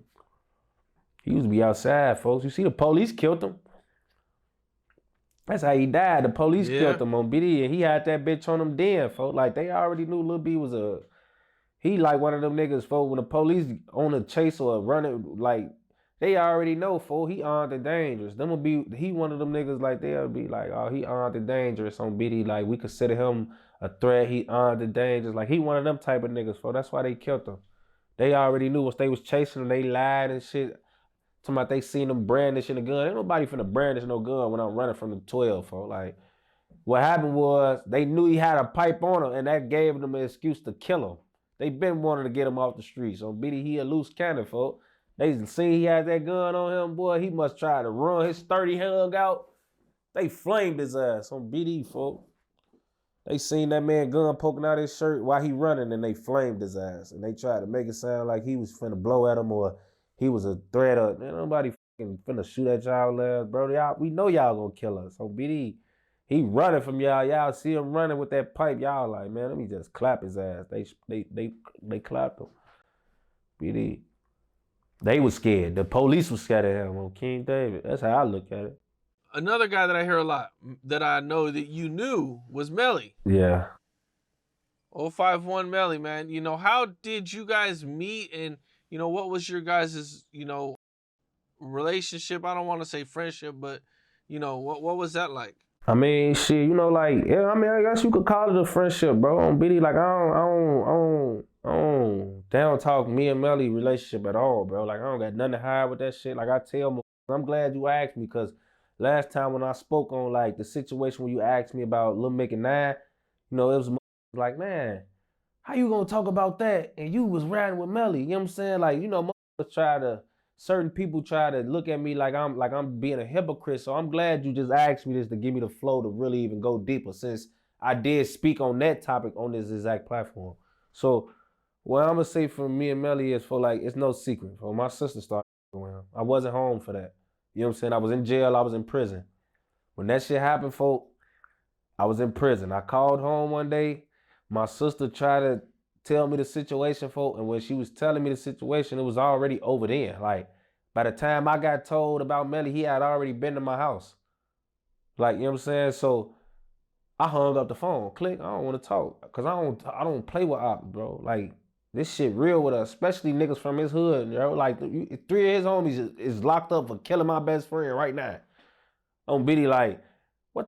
Because I'm talking to them. Like, it could have been any other niggas at how I'm looking at it, folks. Like, them was the no-no niggas to me.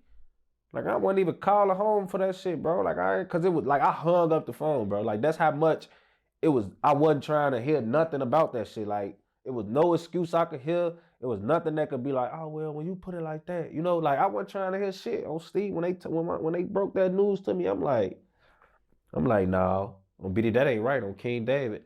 So then, you know, that's like, this my family, folks. Like, so, like, I'm never gonna go against my family for nobody. On BD, like, you know, I can have my own issues with decisions that my sister made or make.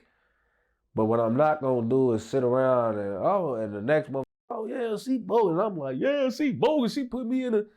No, bro, Steve, bro. Like, that's my twin. I'ma ride with her for on Steve. Whatever she felt for, I was just, you know, my initial like impulse was what it was for. But I just had to understand the situation at hand for. So, you know, she was with him and shit like that. And when I came home, you know, like, I still want with him, bro. You know what I'm saying? Like, I kept that shit at arm's length, bro, because I don't fraternize with niggas, bro. Like, you the biggest op from over there, and I'm one of the top ops from where I'm from. Like, we don't need that. We got direct blood shit on BD. You do what you do and leave that shit with her. You know what I'm saying? So then it was a situation, bro. Like, I tell people, like, the day Melly saved my life, bro, we didn't have a relationship, bro.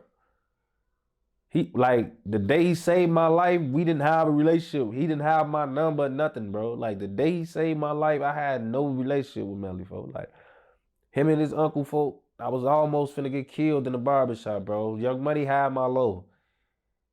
They had my low to the point where when I talked about this shit the next day to the nigga who told me about the shit, he told me what I had on, where I was sitting at in the barbershop and everything, bro. Literally, the next day after I was at the barbershop, Slim from No Limit, which is Melly's uncle, DM me. Yo, what you want? Call my phone. I'm thinking nothing of it. I don't even know Slim like that, bro. I'm fresh out. Slim just had did 10 plus. He had just came home right before I went to jail. I had just followed him on the gram and shit, and Fake was rotating with him before I got booked, folks, on Biddy. So when I'm fresh out, he low key, he don't even know me from a can of paint, folks. But Slim was older. Slim knew my uncles and my daddy and all type of shit. So that was what Slim role was and everything. He looking at it like, man, I don't know you like that, but I know a lot of your peoples. You know what I'm saying? So when that call came, Slim played a role in it too. But of course, these Melly niggas that got the low, bro. So even though Slim Melly uncle, bro, if Melly don't use his own voice and his own power to make sure, because he wasn't even with Foden when the call came. Him and Slim sitting somewhere else, gang. They sitting somewhere else, folks. And it's a plotting on me somewhere else. Like, they not even physically around Young Money to stop for them from coming at me and killing me at the barbershop. But they made the call. When the call came to them, Steve, they stood on it for and made sure I made it out that bitch, folks. Like, you know how all barbershops built, Cam, folks. They all got the big-ass glass window. And I'm sitting in the first chair. Like, they literally could have killed me without ever walking in the store, bro. I could have got full court bliss. Never made it out my chair. And what was so crazy on my son, I used to sit in my chair with my gun in my hand right under the barber robe, bro. Like, I always have my gun in there ready to shoot him, folks. But when you don't see it coming, folks, like, it just would have been bad, bro. Like, I could have walked out that bitch and they would have stood all over me. Like, it was just no way for me to really avoid that type of blitz, folks. Now that I'm thinking about it, that's why it holds so much weight to me, bro, because I honestly feel like I would have died that day. Like, I don't even feel like I was set up to win at all in that situation, bro. Like, I feel like that would have probably been one of the easiest murders they probably would have had, folks. Because not only did I not see it coming, but the way that the shit set up and the way I'm sitting, it's just such an easy target, folks. Like, I'm so easy that it would have just been bad, folks. So, like, I took that shit and it held a lot of weight to me, folks, because I feel like I got saved. I really got saved. Like, I didn't get saved from a shooting or what could have happened. I saved from what I feel like was going to be the end of my life, bro. Like, I swear to God, I feel like if that day don't happen, I'm not right here for it. Like, I feel like there's no way I made it out that barbershop unless they saved me, folks. And when I sat and thought about that, you know, it was just one of them things where I had to just realize, bro, like, damn, bro, like, I'm not, I gotta return that, bro. Like, I can't be, like, you know, weird or funny acting. I feel like that situation, folks, like, I wouldn't have survived that, bro. Like, I really do. I feel like if I don't get that call, if they don't make the decisions they made, folks, and saw it through, I'm not here talking to you today, bro. There's no way I make it because I know how they would have came. It's just like getting a call about Lil J or something. Like, you know they ain't finna send one nigga over there to do that if they feel like he really over there like a sin duck.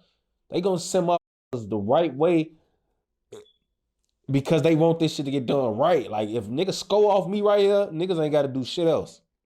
They could live off smoking my top in front of my daddy, folks. Like, my daddy was with me, folks. Like, imagine my daddy watching his son get killed. He can't help him, folks.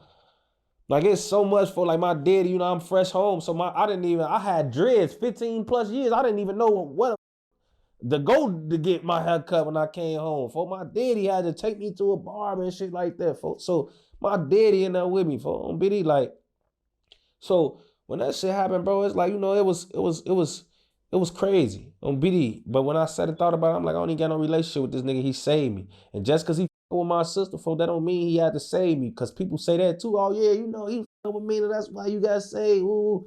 But, bro, do you know why is a name for backdoor? Like, that shit happens, bro. Like, Melly done been accused of backdooring niggas he was closer to than me.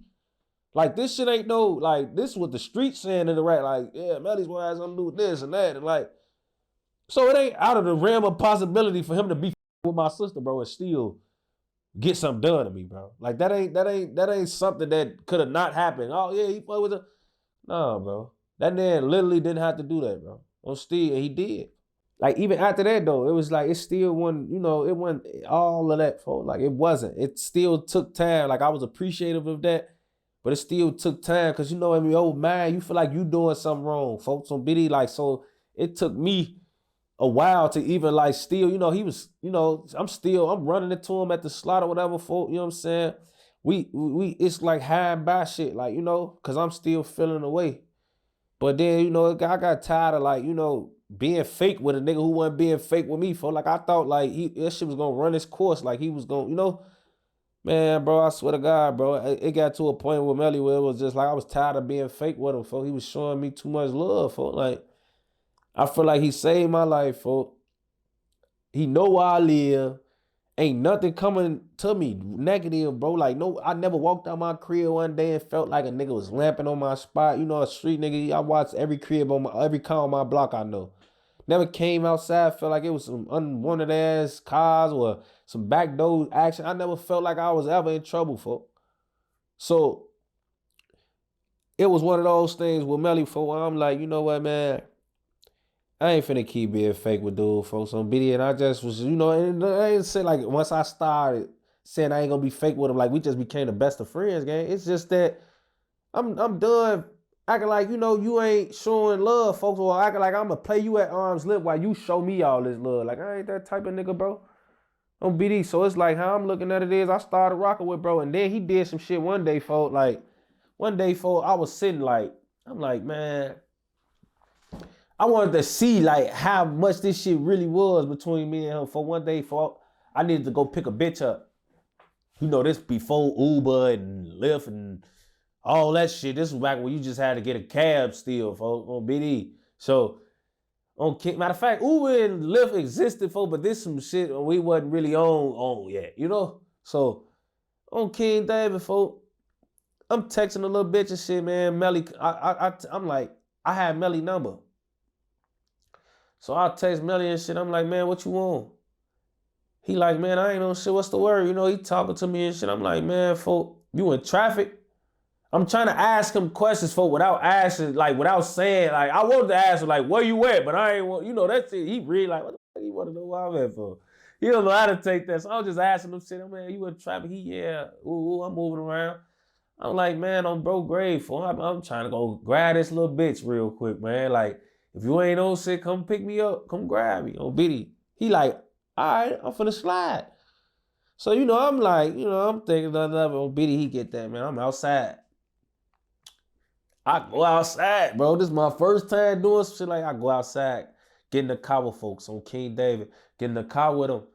We chopping it up. You know, it's still like it's funny for he got his gun on his lap on BD. He had a raw ass XD 40, the big boy, 30 in it on BD. I belling that bitch. I got my stick on me too on photo. It's kind of like tense, folks, because you could tell we both think we like. You could tell it's just some shit we both operating under weird circumstances. But it's love there though, folks. So we you know, it was like, you know, we get in the car shit. Then we just get to talk. We talk about a lot of shit on the way there.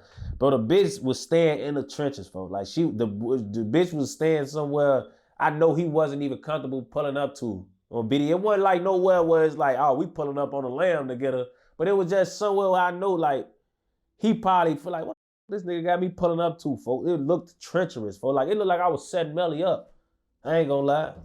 And Melly did some player shit, folks. Like, you know, bitches take all day to come out. They always ain't never ready. We pull up, the bitch took about a good 300 seconds to come out. Like, literally, folks. Like, I'm texting the bitch, like in my phone, a little aggressively texting her and everything because she taking so long. And I don't want folks, the nigga who drive me, this ain't the nigga for you to be taking all day with, bitch. He probably thinking I'm about to have motherfucker pop out the cut and switch him down or something. Like, you need to come on.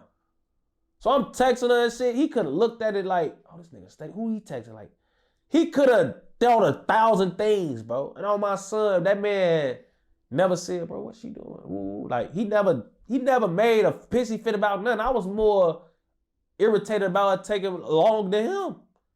And when she came out, bro, she got in the car. I swear to God, he pulled me back up to the crib. And then he told me, if I needed to drop the bitch off in the morning back home, call him. Say, if you need a ride to take her ass home in the morning, call me, little bro. Phone them gray, I'm damn.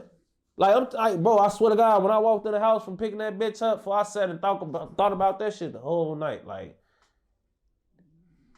Like he really, like I like bro, like what the, like on both grade, like on folks them, bro. And it was like it was a relationship, bro, that stayed about us, bro. Like this is another thing, like think like me and Melly probably was swapping, like talking about this. No, on my son, like bro, we never talked about no niggas lows, no.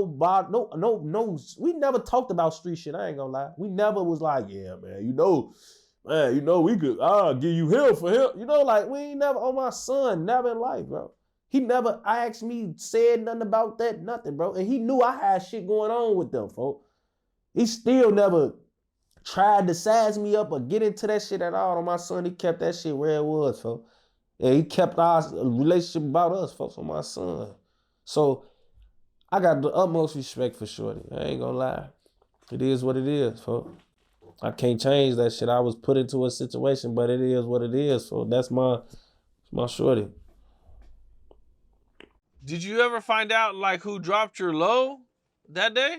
Bro, you wanna know so crazy? I feel like the nigga that dropped, I feel like I know who dropped my low. I ain't gonna lie. I don't even wanna, cause bro, before I had that situation happen, it was this one nigga, he was a loudmouth nigga. He always used to be at the shop, but he never cut hair or did nothing. He was one of them niggas coming that bitch. Like you could tell he either know the owners or he know one of the barbers, a couple of the barbers, cause he like regularly coming this bitch, don't get cut, but he always in here kicking shit and chilling.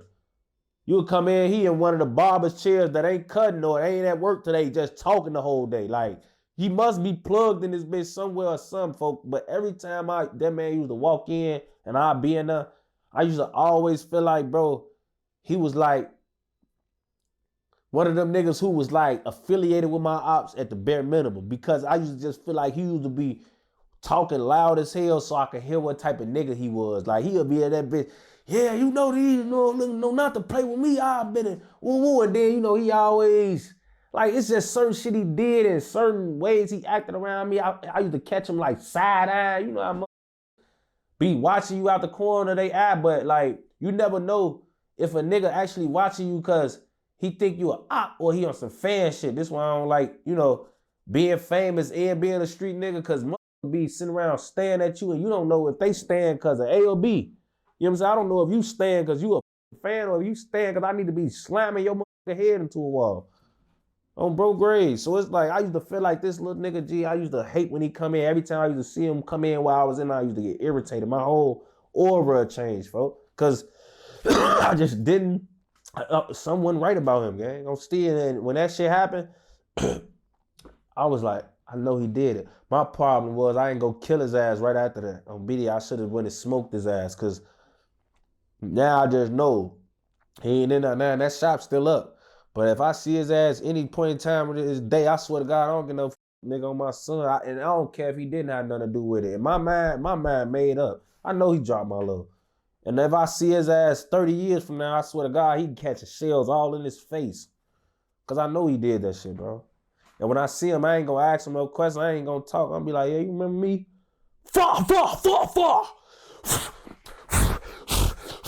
I'm switching his ass on my son and on my homie, bro. We not playing. You dropped my low, bro. I don't get no, bro. Because I had that place sold up. Like, I ain't sitting nowhere where I feel like it could go either way, bro. This either be my shop, me and my people's run this bitch or nothing. I ain't going nowhere where I feel like it's no niggas that'll drop my low. So I'm thinking I'm good in here. You coming this bitch, you one of them niggas, you a fly on the wall I ain't think about. And I'm Steve, you a op for real. I'm like, yeah, for a day, he was a nigga that, one thing I remember about the nigga, he was from over East. And I know over East niggas folk, like, they fuck with everybody because they feel like they don't have to pick a side with our South Side beefs, folk. So they'll be coming over, oh yeah, they got homies from over there, they went to High Park with and shit, or what are the over East school, CVS or some shit like that. These niggas that went to high school with niggas that went to the ops or that was from the ops, so they feel like they a op or they associated with the ops on BD. And them over East niggas sometimes just be having to watch them niggas on BD because they float around. For them grade, they all EBK and other shit. They finball, so they be feeling like a lot of shit happening with the six ain't they business. And when they start with niggas from either side under the six, they start getting too involved on King David. So that's what it was. I'm funny, man. I'm smoking his ass on BD. In the past, we've talked about you knowing Duck. Mm-hmm. You know, from when you guys were kids, man. Did you know Brick also? Yeah. You know, me, Duck, and Brick, for our families know each other and shit like that, folks. They is from the low end too. On BD, they from the low end and shit too. They from 39th. You know, I got family from 39th, 43rd, 47th, 49th, 35th, 28th. Like, I'm a real low end baby, folks. So if you was where we from, like, I always been doing both. Like, I was in my hood, my mama's side, in my hood, my daddy's side on the low end, but my mama from the low end too, though. But it's just different. My grandma stayed in my hood 20-some years. So I'm from the low end and I'm from Inglewood, Woodline area, folks. So, like, me really being a project baby is how I know Duck and Brick on King David. Duck and Brick, they was older than me. You know, Duck older than me and Brick older than him. So, you know, I'm a shorty, but mamas and daddies knowing each other on BD, like, we used to, like, you know, like, it used to be shit like that on King David. Like, Woo from 757, him and his mama and my daddy used to be a thing back in the day. Like, on phone them, like, you have been oh man, my uncle, one of their aunties or something, or even like my mama and daddy somewhere, and they got cousin from 39 watching us on BD, and that's how we end up with Duck and Brick. Cause they got a cousin, they over there, they cousin, that's their cousin too. For them, like everybody, the babysitter, everybody cousin on BD. So now we done all ended up in the same crib eating hot dogs and drinking quarter juices together on King David. So that's how that shit happen. You know, you be a project baby and shit. We going to all the same little project kid parties. When you come from the projects, everybody have a party at the house of whoever project baby it is, and we all eat hot dogs and quarter juices and chips together on BD, and we pop balloons and, you know, do all that, run around the house being bad as hell. That's how I know folks know. Now, I just interviewed FBG Young. Mm-hmm. And he talked about this, like, it was kind of wild situation he had going on. He was living at a house, and I think it was like some apartments, and he was saying that, like, a house, the Chief Keef and some other guys, there was a trap house. Right. They were, like, always at this house, and he used to always run into him. I always lived on a where I wasn't supposed to live at. Always, like, then at every house we lived at, I was living where I wasn't supposed to live at. So they had like a spot on next door to my house. We lived on the second floor. Their spot was on the second floor. It was like, we had paper blinds at the time. You know, the paper blinds where you could fold up and put the clips on it. We had them. Yep. And I guess they had got ripped. Was just like, it's only half of blinds now in my room. And they can see, I could look right out of my room window and look right into their spot and see Keith writing on the walls and shit like that. They don't got no blinds and shit in that shit. See him writing on the walls and all that shit. Seriously? Yeah. He'll come outside and speak. Yeah. Do you know what I'm talking about? You probably talking about the Gambino, for anywhere the trench on the drive in the Gambino, for that's the only crib. You talking about before the war or after? I'm pretty sure it was like there was some beef going on. I'm pretty sure, because he used to say he used to like be able to look out his window and like see in their window and see guys and shit. Oh yeah, he probably talking about. He said he didn't want to mess nothing up because he lived there. Right. You know what I'm saying? Like, you know, so I'm pretty sure it was like afterwards. Yeah, he probably, Young was probably standing on the block then. Or was you said Dutch? It was Young or Dutch you said? It was Young. Yeah, he probably was standing on our block then if he was somebody that was a trap, because we used to have a lot of traps in our hood. Like, we ain't really had traps, bro. They really was just abandoned cribs. Like, you know, you would go in a motherfucking building, somebody that moved out, or a building they got in foreclosure or something, and we in that bitch, turning that bitch to a motherfucking trench crib on BD. We in that bitch kicking the back door in or busting the window, and we invading the whole, you know, bro. And he probably was standing across the street or something in a crib that wasn't, you know, that wasn't foreclosed or something. He was seeing what was going on BD, because there was a lot of that too. You know, a lot of them used to live on our side, bro. Like, A lot of them used to stay, like Scrap used to stay in our hood. Scrap used to stay on the block, like he used to do shit and then go to the crib, which was on our block. Like, bitch, all right, we about to beat you home. Talking about, oh, bro. Damn. Like, it's like that on King David. You know, one thing I don't think we've talked about is the Duck trial. Yeah. You know, the Duck trial happened a little while back, man. You know, did you know all the guys? Everybody. Or, The Teezy from THF, I ain't know him like that, but you know, I know of him and shit. But I know all the folks them grew up with them too. Especially Charles, niggas like C Murder and Los. You know what I'm saying? Like C Murder and Los, like them my real big brothers for Steve. Like C Murder and Los, them niggas that I used to learn from and shit growing up. Muwap and Lil C Thang, they younger. They younger than my crew. They like the shorties who grew up under some BD. You know what I'm saying? Like they under that crowd. C Thang probably a crowd under Muwap on BD, but Muwap like he was like he little bro like grew up with us and shit. But on the guys, I know all of them. what'd you think when you first got the news that they were being arrested? But that shit was so crazy, folk, because I ain't gonna lie, when I was, you know, like that shit was random, bro. Like, you know, it wasn't even like instant getting locked up and shit. When that shit happened, it was on some shit like they was real live, like out here rapping, and nobody had a clue anything was about to happen for it. Then you just woke up and yeah, it was Chicago, the OBlock 5. You know, before they locked up the other nigga, it was just 5 of them. So OBlock 5 has been indicted and weird. I'm damn. I'm waking up to the news, G, like, whoa. Cause you know, at this point, bro, ain't nobody dealt with no Fed cases for real where we from. Like, niggas steady going to jail, everybody murders from the state and shit. So, you know, you ain't seeing them type of charges come down personally yet. Like, man, since I've been a shorty in my hood, I ain't seen no Ricos come, folk. Like, we just seen them all happen, folk. Like, I done seen Ricos come for like the big guys from the building, the Met building and shit like that. They was selling heavy drugs and shit like that, but that was the early 2000s, bro. Like, them niggas, folk, I'm talking about as far as me on King David, my era, you don't see shit like that, bro. You don't see that them type of charges come down, especially federally, folks.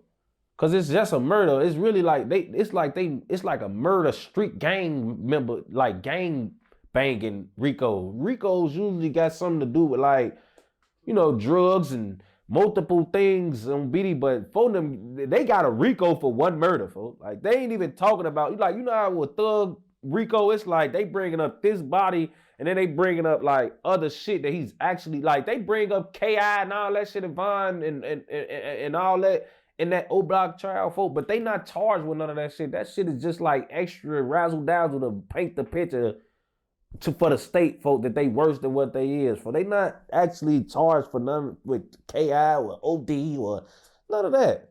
But in Thug shit, like them, they got other charges, folks. Like, it's other shit. They got 70 other charges outside of that murder, folks. Like, that make it like, all right, I get it. Okay, this is Rico, folks. This shit, like, the Rico is Duck Body. Like, they don't have nothing, they not even fascinated by nothing else in the phone of them shit. It's like, yeah, we got y'all ass for all being a part of this shit. That's the Rico. Like, all you niggas had something to do with this shit, and all y'all gonna go to jail. But it's just one charge, bro. Like, it's just one thing for real. We all OBlock, and we all supposed to did that to Shorty on BD. Other than that, it's just not really even a Rico for real. It's like y'all only was on them for this on BD. Like, y'all could have kept that as a state case, but they wanted to make an example for. And that example was putting the big boys in this shit. Let know, yeah, we ain't playing. Y'all think y'all just gonna be around doing all this and the feds gonna let it happen? They came and slid, folks, on BD, and it just opened my eyes. Like, yeah, y'all think you get away with shit and all that, but on King David, it's ugly. It's ugly, gang. Like, you ain't gonna be able to do all that and think you tough and think you just gonna keep doing shit on Steve. Like, you ain't gonna keep doing shit, bro. Like, and that's how I feel like they did what they did with the Fed shit, for they just wanted to make a statement, folks. Cause I really feel like the way they did that shit, folks, like, it's all about flexing their muscles, folks. Like, it ain't about nothing but, yeah, we the big dogs. Y'all getting away with all these bodies. Let us get in and take everybody down. Let us show y'all how the alphabet boys do this shit. How the big dogs that wear suits and ties come when we come. Cause when the feds come, they don't come till you dead wrong. They ain't building their case while you fighting it and shit like how the state do. Like, yeah, we just gonna wait for this motion and that discovery. No, they ready to convict you right now when they come, bro. Like, you can go to trial tomorrow when the feds come. Like, yeah. That's why as soon as the federal, bro, as soon as you start going to court, they set you for trial in federal court. Your third or fourth court date, yeah, what it's looking like. When this trial date, get it going. Because on front of them, they ready. There's about 2 of your attorneys now. And the feds, the state don't got to do all this due diligence, bro. They did that shit before they brought the charges, bro. What's finna happen is you and your attorney finna take these court dates to get caught up with us and learn what we got on y'all ass, bro. And that's how the feds do. See, the state, they come, soon as they hear your name and some shit, they coming. Lock you clean up, and you probably ain't had shit to do with it. And then you spend 2 years in jail, and then they end up finding out they don't got shit. But he say, she say. So now you just sat in that bitch 2 years, now you about to get out suing people. But now the feds come, they try to not make mistakes. They try to keep this shit zip tied up, folks. So when you see it like that, they come and flex their muscles, folks. Oh yeah, we got you niggas dead at the throne. We got camera footage.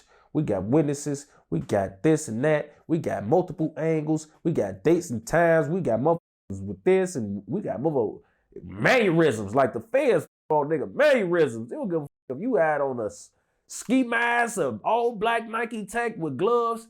They like, nah, that little motherfucker, he look bow-legged. Oh yeah. They coming to what? He walked just like that walk you had in that video. They coming like that. They don't give a fuck. You can think oh bro, that shit taught me a lot. For I ain't gonna lie, I was watching that shit. I'm like, seeing them like with cameras on the expressway and shit. I'm like, bro, they got time stamps for all this shit.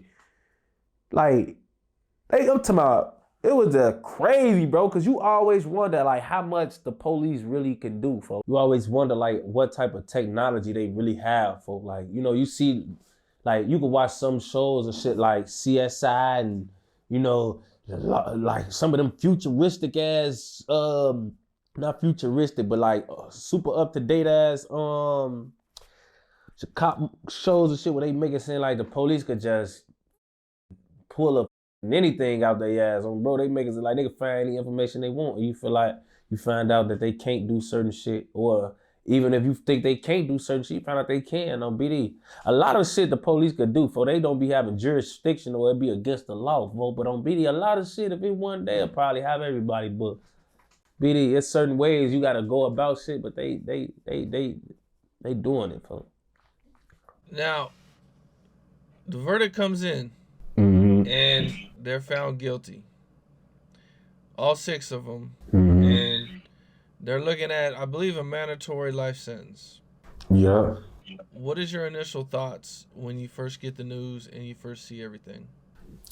Damn, because you know, like how it was for, you know, everybody thinking everybody gonna come up from under it. You know what I'm saying? Like, you not thinking, like, I don't really want to say everybody was thinking, because, you know, when the feds come, bro, you just know you're dealing with different circumstances altogether. But, you know, everybody the whole time just trying to be positive. You know, you going with the information people give you, and they make it all seem like everything going good and going great.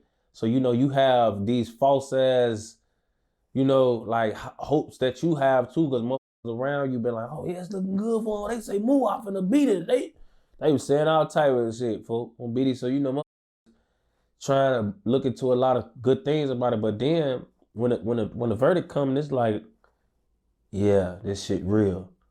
They not just finna walk out to this shit, and they ain't finna have a hung jury, and because all this shit going on, not gonna affect the verdict, and they still got cracked. Like, it was just, when the moments sink in, it's like, all right, now it's real, folks. Cause when you first start fighting the case, bro, you encounter like a limbo. Like, you in this spot where it's like, yeah, I'm booked, but I could be freed. You know what I'm saying? So a lot of even though you in jail, they got hopes, they got aspirations of you coming from under that shit. But once you get convicted, folk, it's like, the aspirations and hope kind of, for the moment, go away. And you like, damn, you just focused on the reality of the situation at this point. You focused on what's actually going on instead of the hope and the thought of what could go on. You know what I'm saying? Now we ain't focused on, oh man, they finna beat this shit. We hope they come on. We hope everything go good. Now I'm on some like, damn, Fulham just got cracked. It's ugly. Like Duck Mama just posted all them niggas sentencing dates on BD. All them niggas got sentencing dates coming up in 5 or 6 months, folks, on BD. Like, or 6, 7 months on Fulham. Like, and then that's when it's really gonna be another like, damn, on BD, folks. They ain't even got sentenced yet.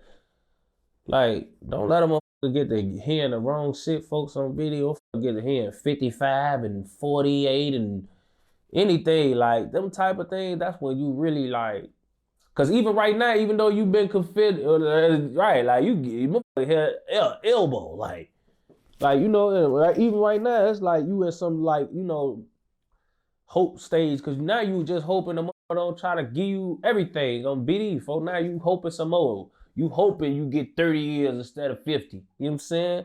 You hoping you get 35 instead of 45 or 50. You know what I'm saying? Like, so when you get convicted, it's another slap in the face. Like, damn, for not only did I get cracked, but I got over cracked. Like, man, you know what I'm saying? Like, that shit just a backbreaker, folks. It's a backbreaker for sure.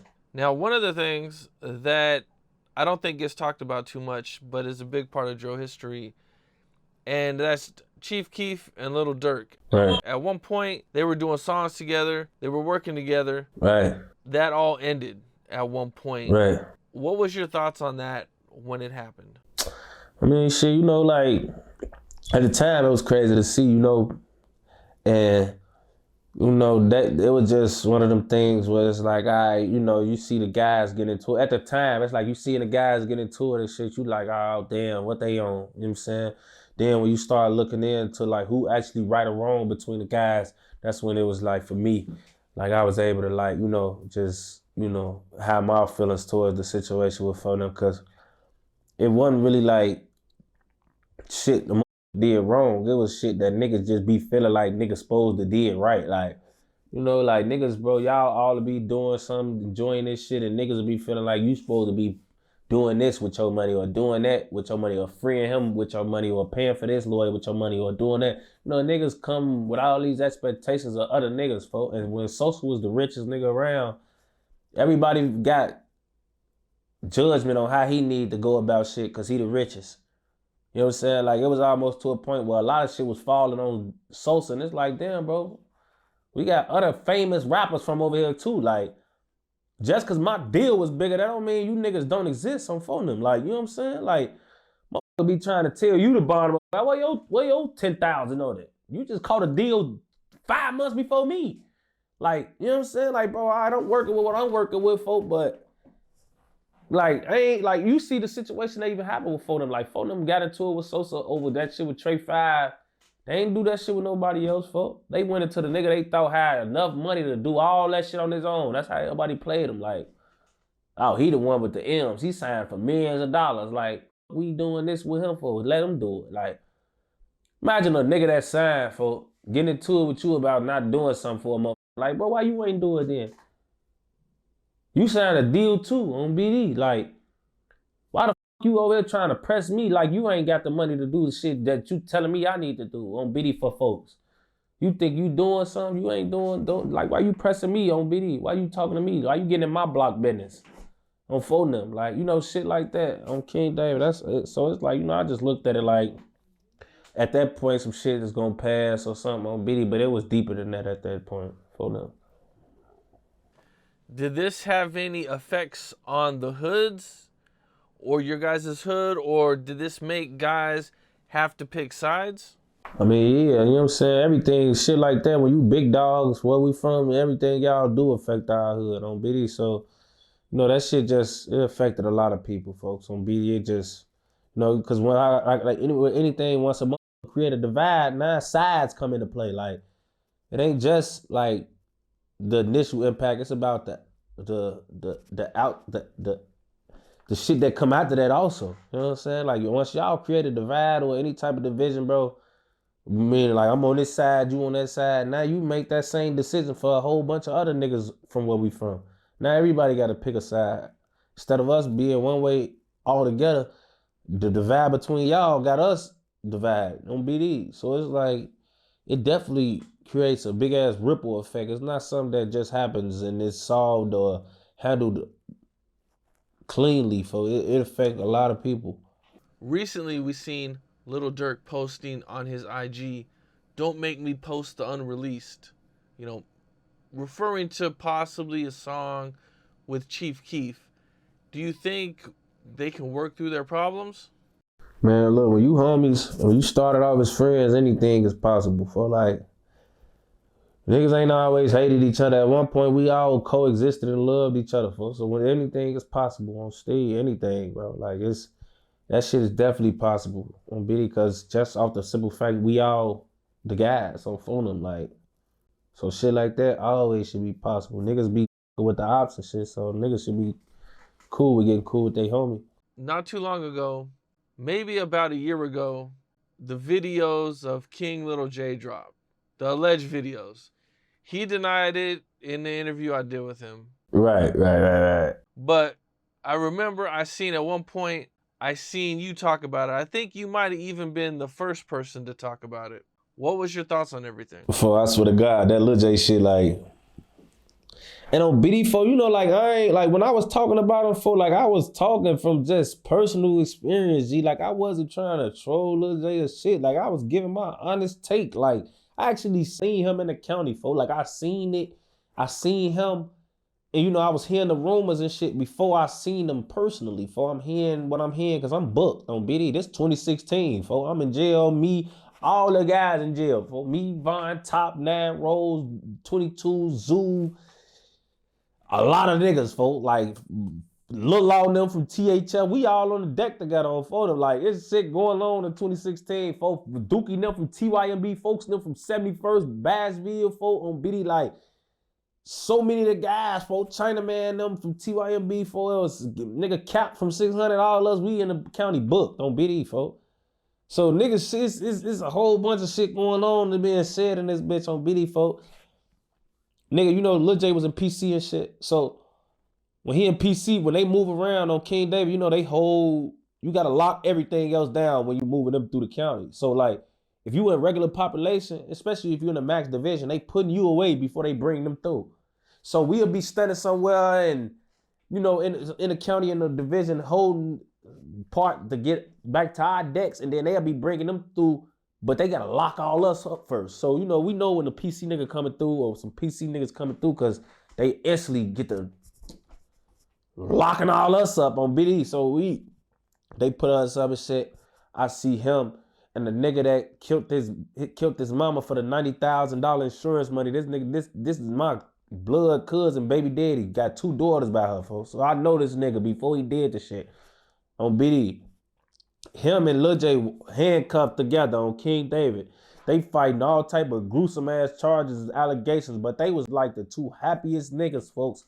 I'm talking about, like, you would have never know they was like going through what they was going through on King David, folks. Like, they walking through that bitch on 4th grade. I see Lil J, folks, he like plus size and pump his hair. Like, you could tell it's something.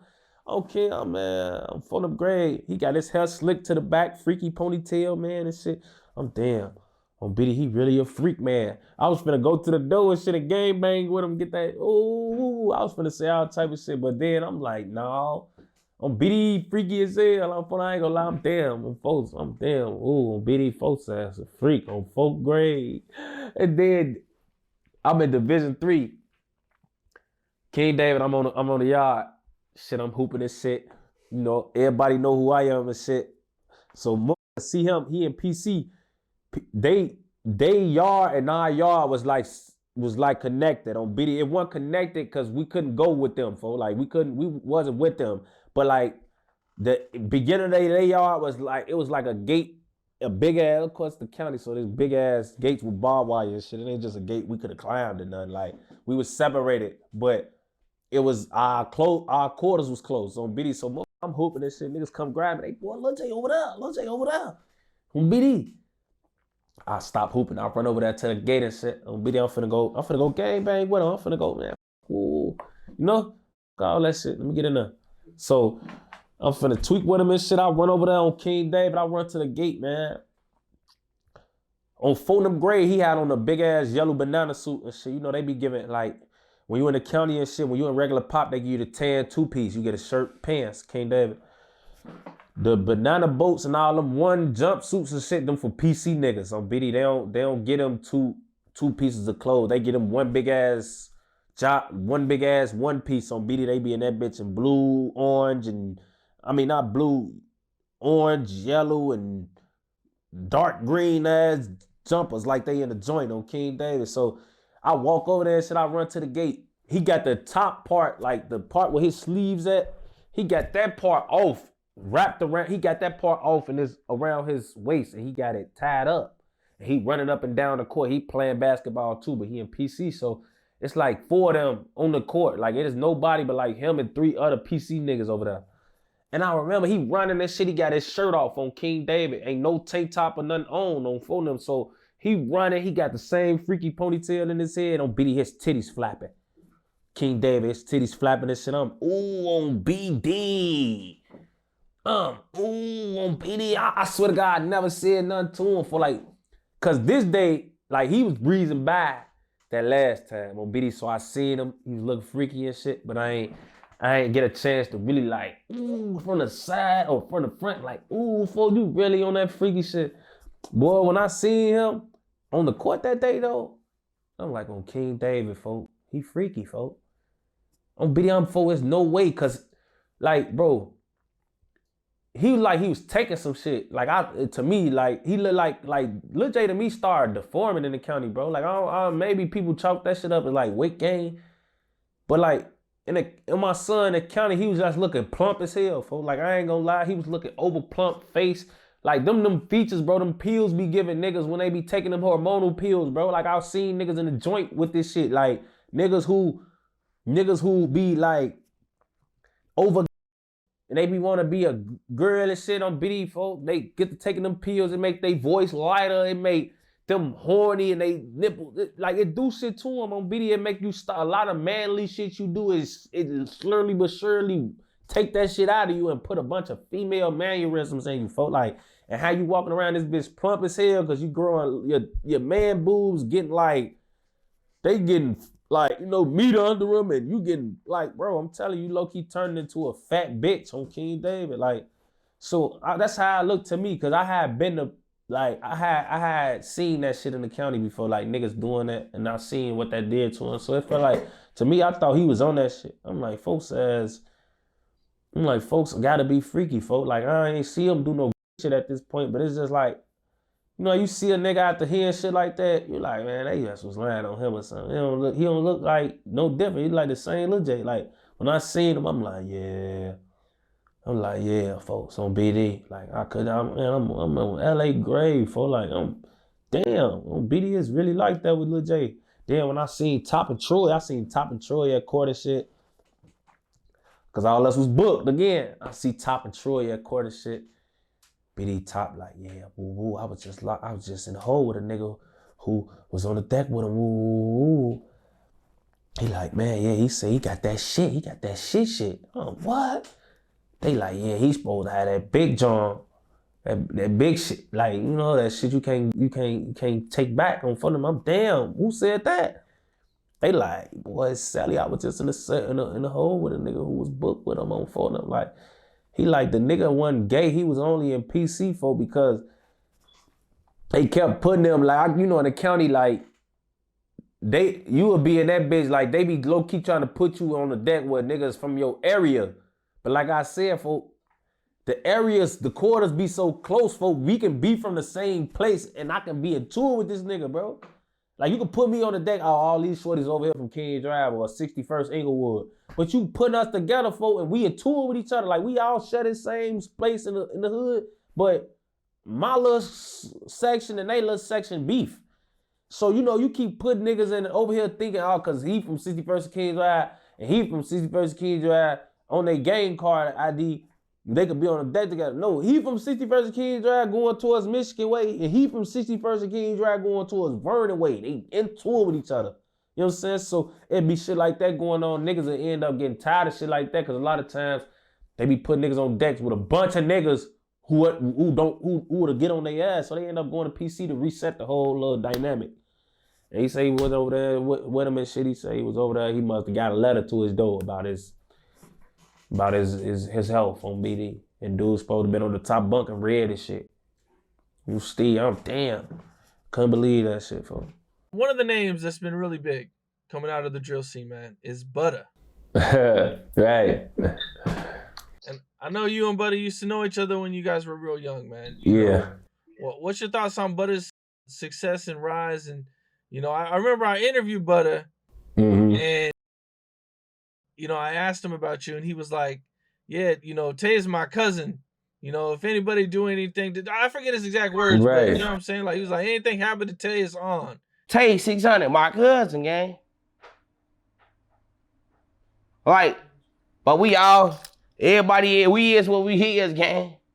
And we ain't what we'll never be, but our family is our family. We never attack each other. Like, you get me and Tay, we'll send a shot at each other, but we always let it be known, like, nigga, Cuzzo not a goofy.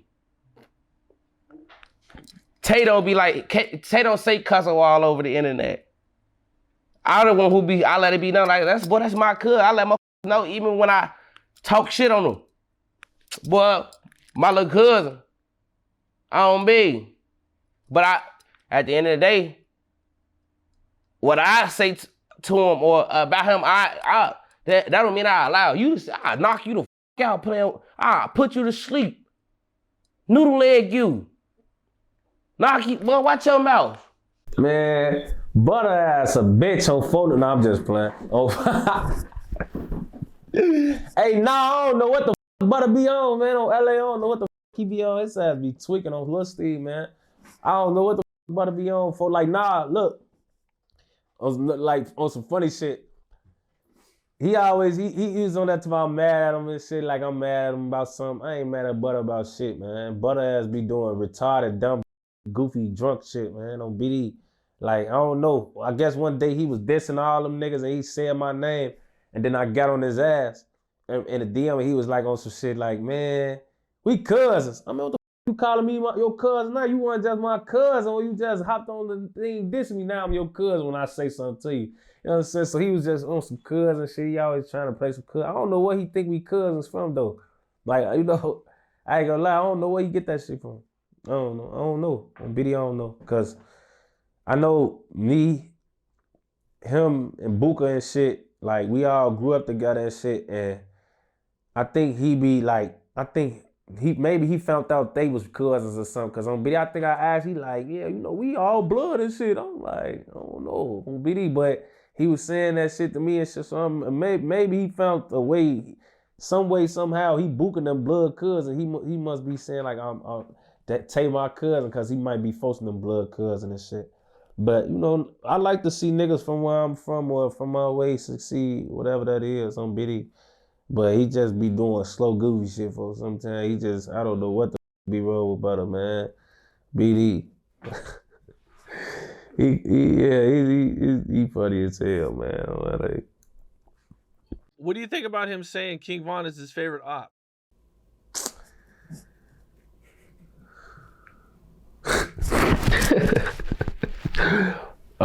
Man.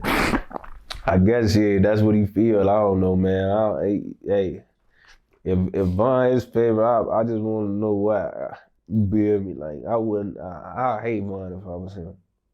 You feel me? But I guess he like Von, man. Him and Von used I ain't gonna lie, they had a weird ass relationship for real though, But it's one of those things where it's like, it's cause of KI, it ain't cause he like you, it's just cause you twin them. Like, you KI twin and shit like that. So I guess that's where they little beefs come from and shit like that. But I don't know why the he would say that. I would, if I was Von, if I was anybody from the house, I would hate Von the most.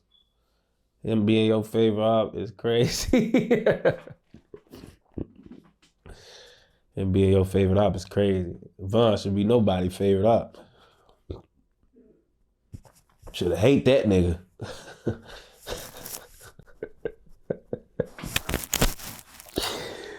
Now, when the Little J footage dropped, there was also a lot of footage about King Von Yeah, that came out.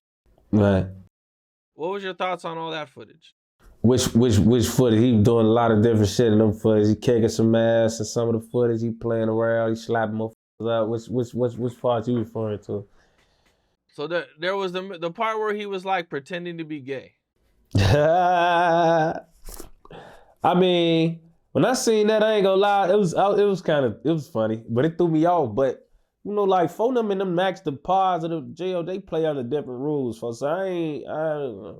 by the grace of God, I ain't never been charged for no shit where it was like I had to go on a max deck or max division, folk, where it's like they playing under different rules and regulations and shit. For like in 9, 10, 11 C pod, I'm talking about divisions. Divisions 9, 10, 11 on C pods, because they maxed 11 out and only on C pods though. And Division 1, which is closed down now. So it's only really 3 divisions, 9, 10, and 11, folk. It's all maxed out. Well, 11 only C pods, A, B, C, and D pod. Only C pod and 11 is maxed out. But 9 and 10, all maxed. And them niggas play under different rules to get where they want to go and do what they want to do over there, bro. Like in them max divisions, because when you charge for murder or when you charge for armed hijacking or 2 attempts, it's only certain places you can go. Like you can't go anywhere in the county. Your classification is too high. Your security is too high. Like when you a 9 and 10 and 11, bro, you don't even get brought through the county with just regular handcuffs. They blue box and shackle them niggas, bro. Them niggas' legs be cuffed together. You see Von breaking out that blue box? Them niggas over there, he had to break out of this. He was getting held like this. They don't do niggas in Division 3, 4, 5, 6, and 8 like that. They don't do niggas like that. You be handcuffed to the back with 2 regular handcuffs from a CO. Them blue boxes is for all super maxed out ass. I got a body. I'm fighting a murder. I'm fighting a 9 to 45. You fighting class X's or class 1 felonies. And everybody from the rack know them 4 to 15s and 6 to 30s, 9 to 45s. You fighting them, you getting the blue box.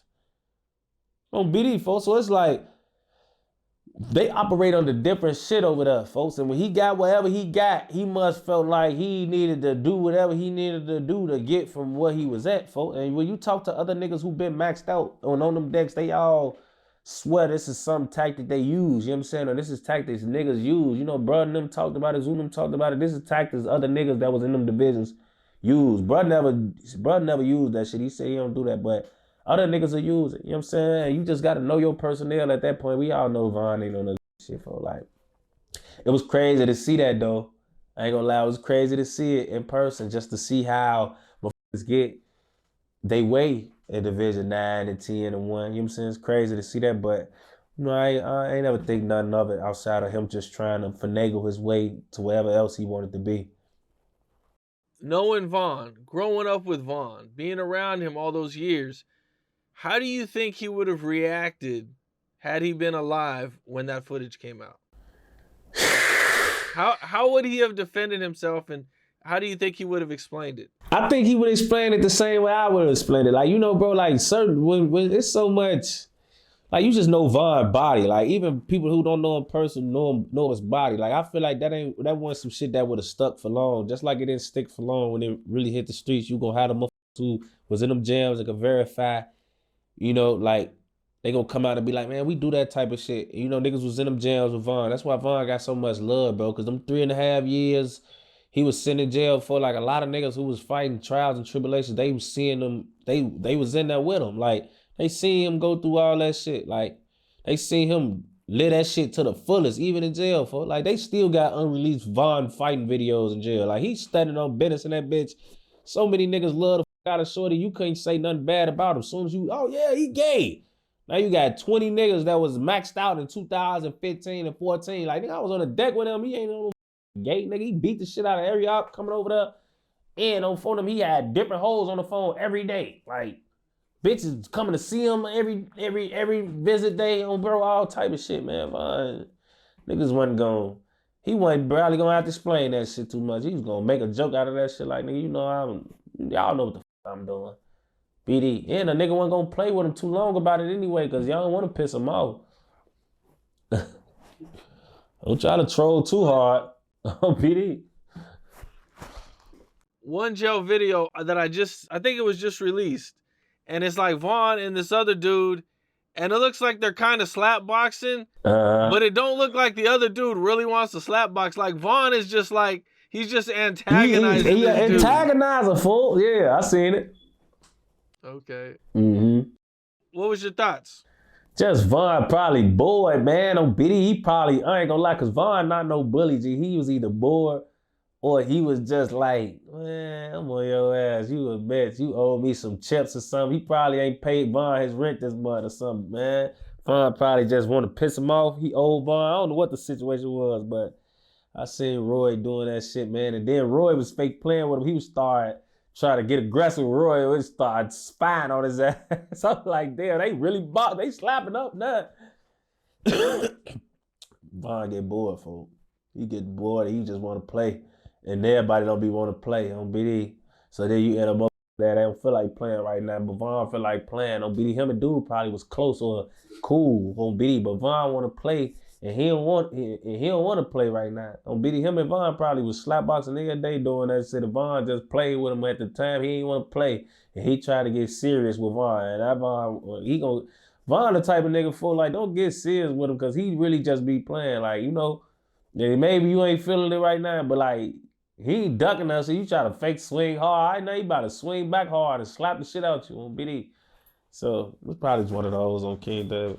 Well, that's what it is, man. Well, Tay, another dope interview, man. For sure, man. On photo, man. It's your boy Take Capone. Y'all locked in there with Cam Capone, man. Tap back in. Gang. That's what it is. Appreciate you. Yeah, appreciate you, bro. You know what it is. For sure, for sure. All right, bro. All right, bro. What's up? This is Cam Capone. We got more content like this coming soon. So hit that like button, subscribe, and stay locked in to Cam Capone News.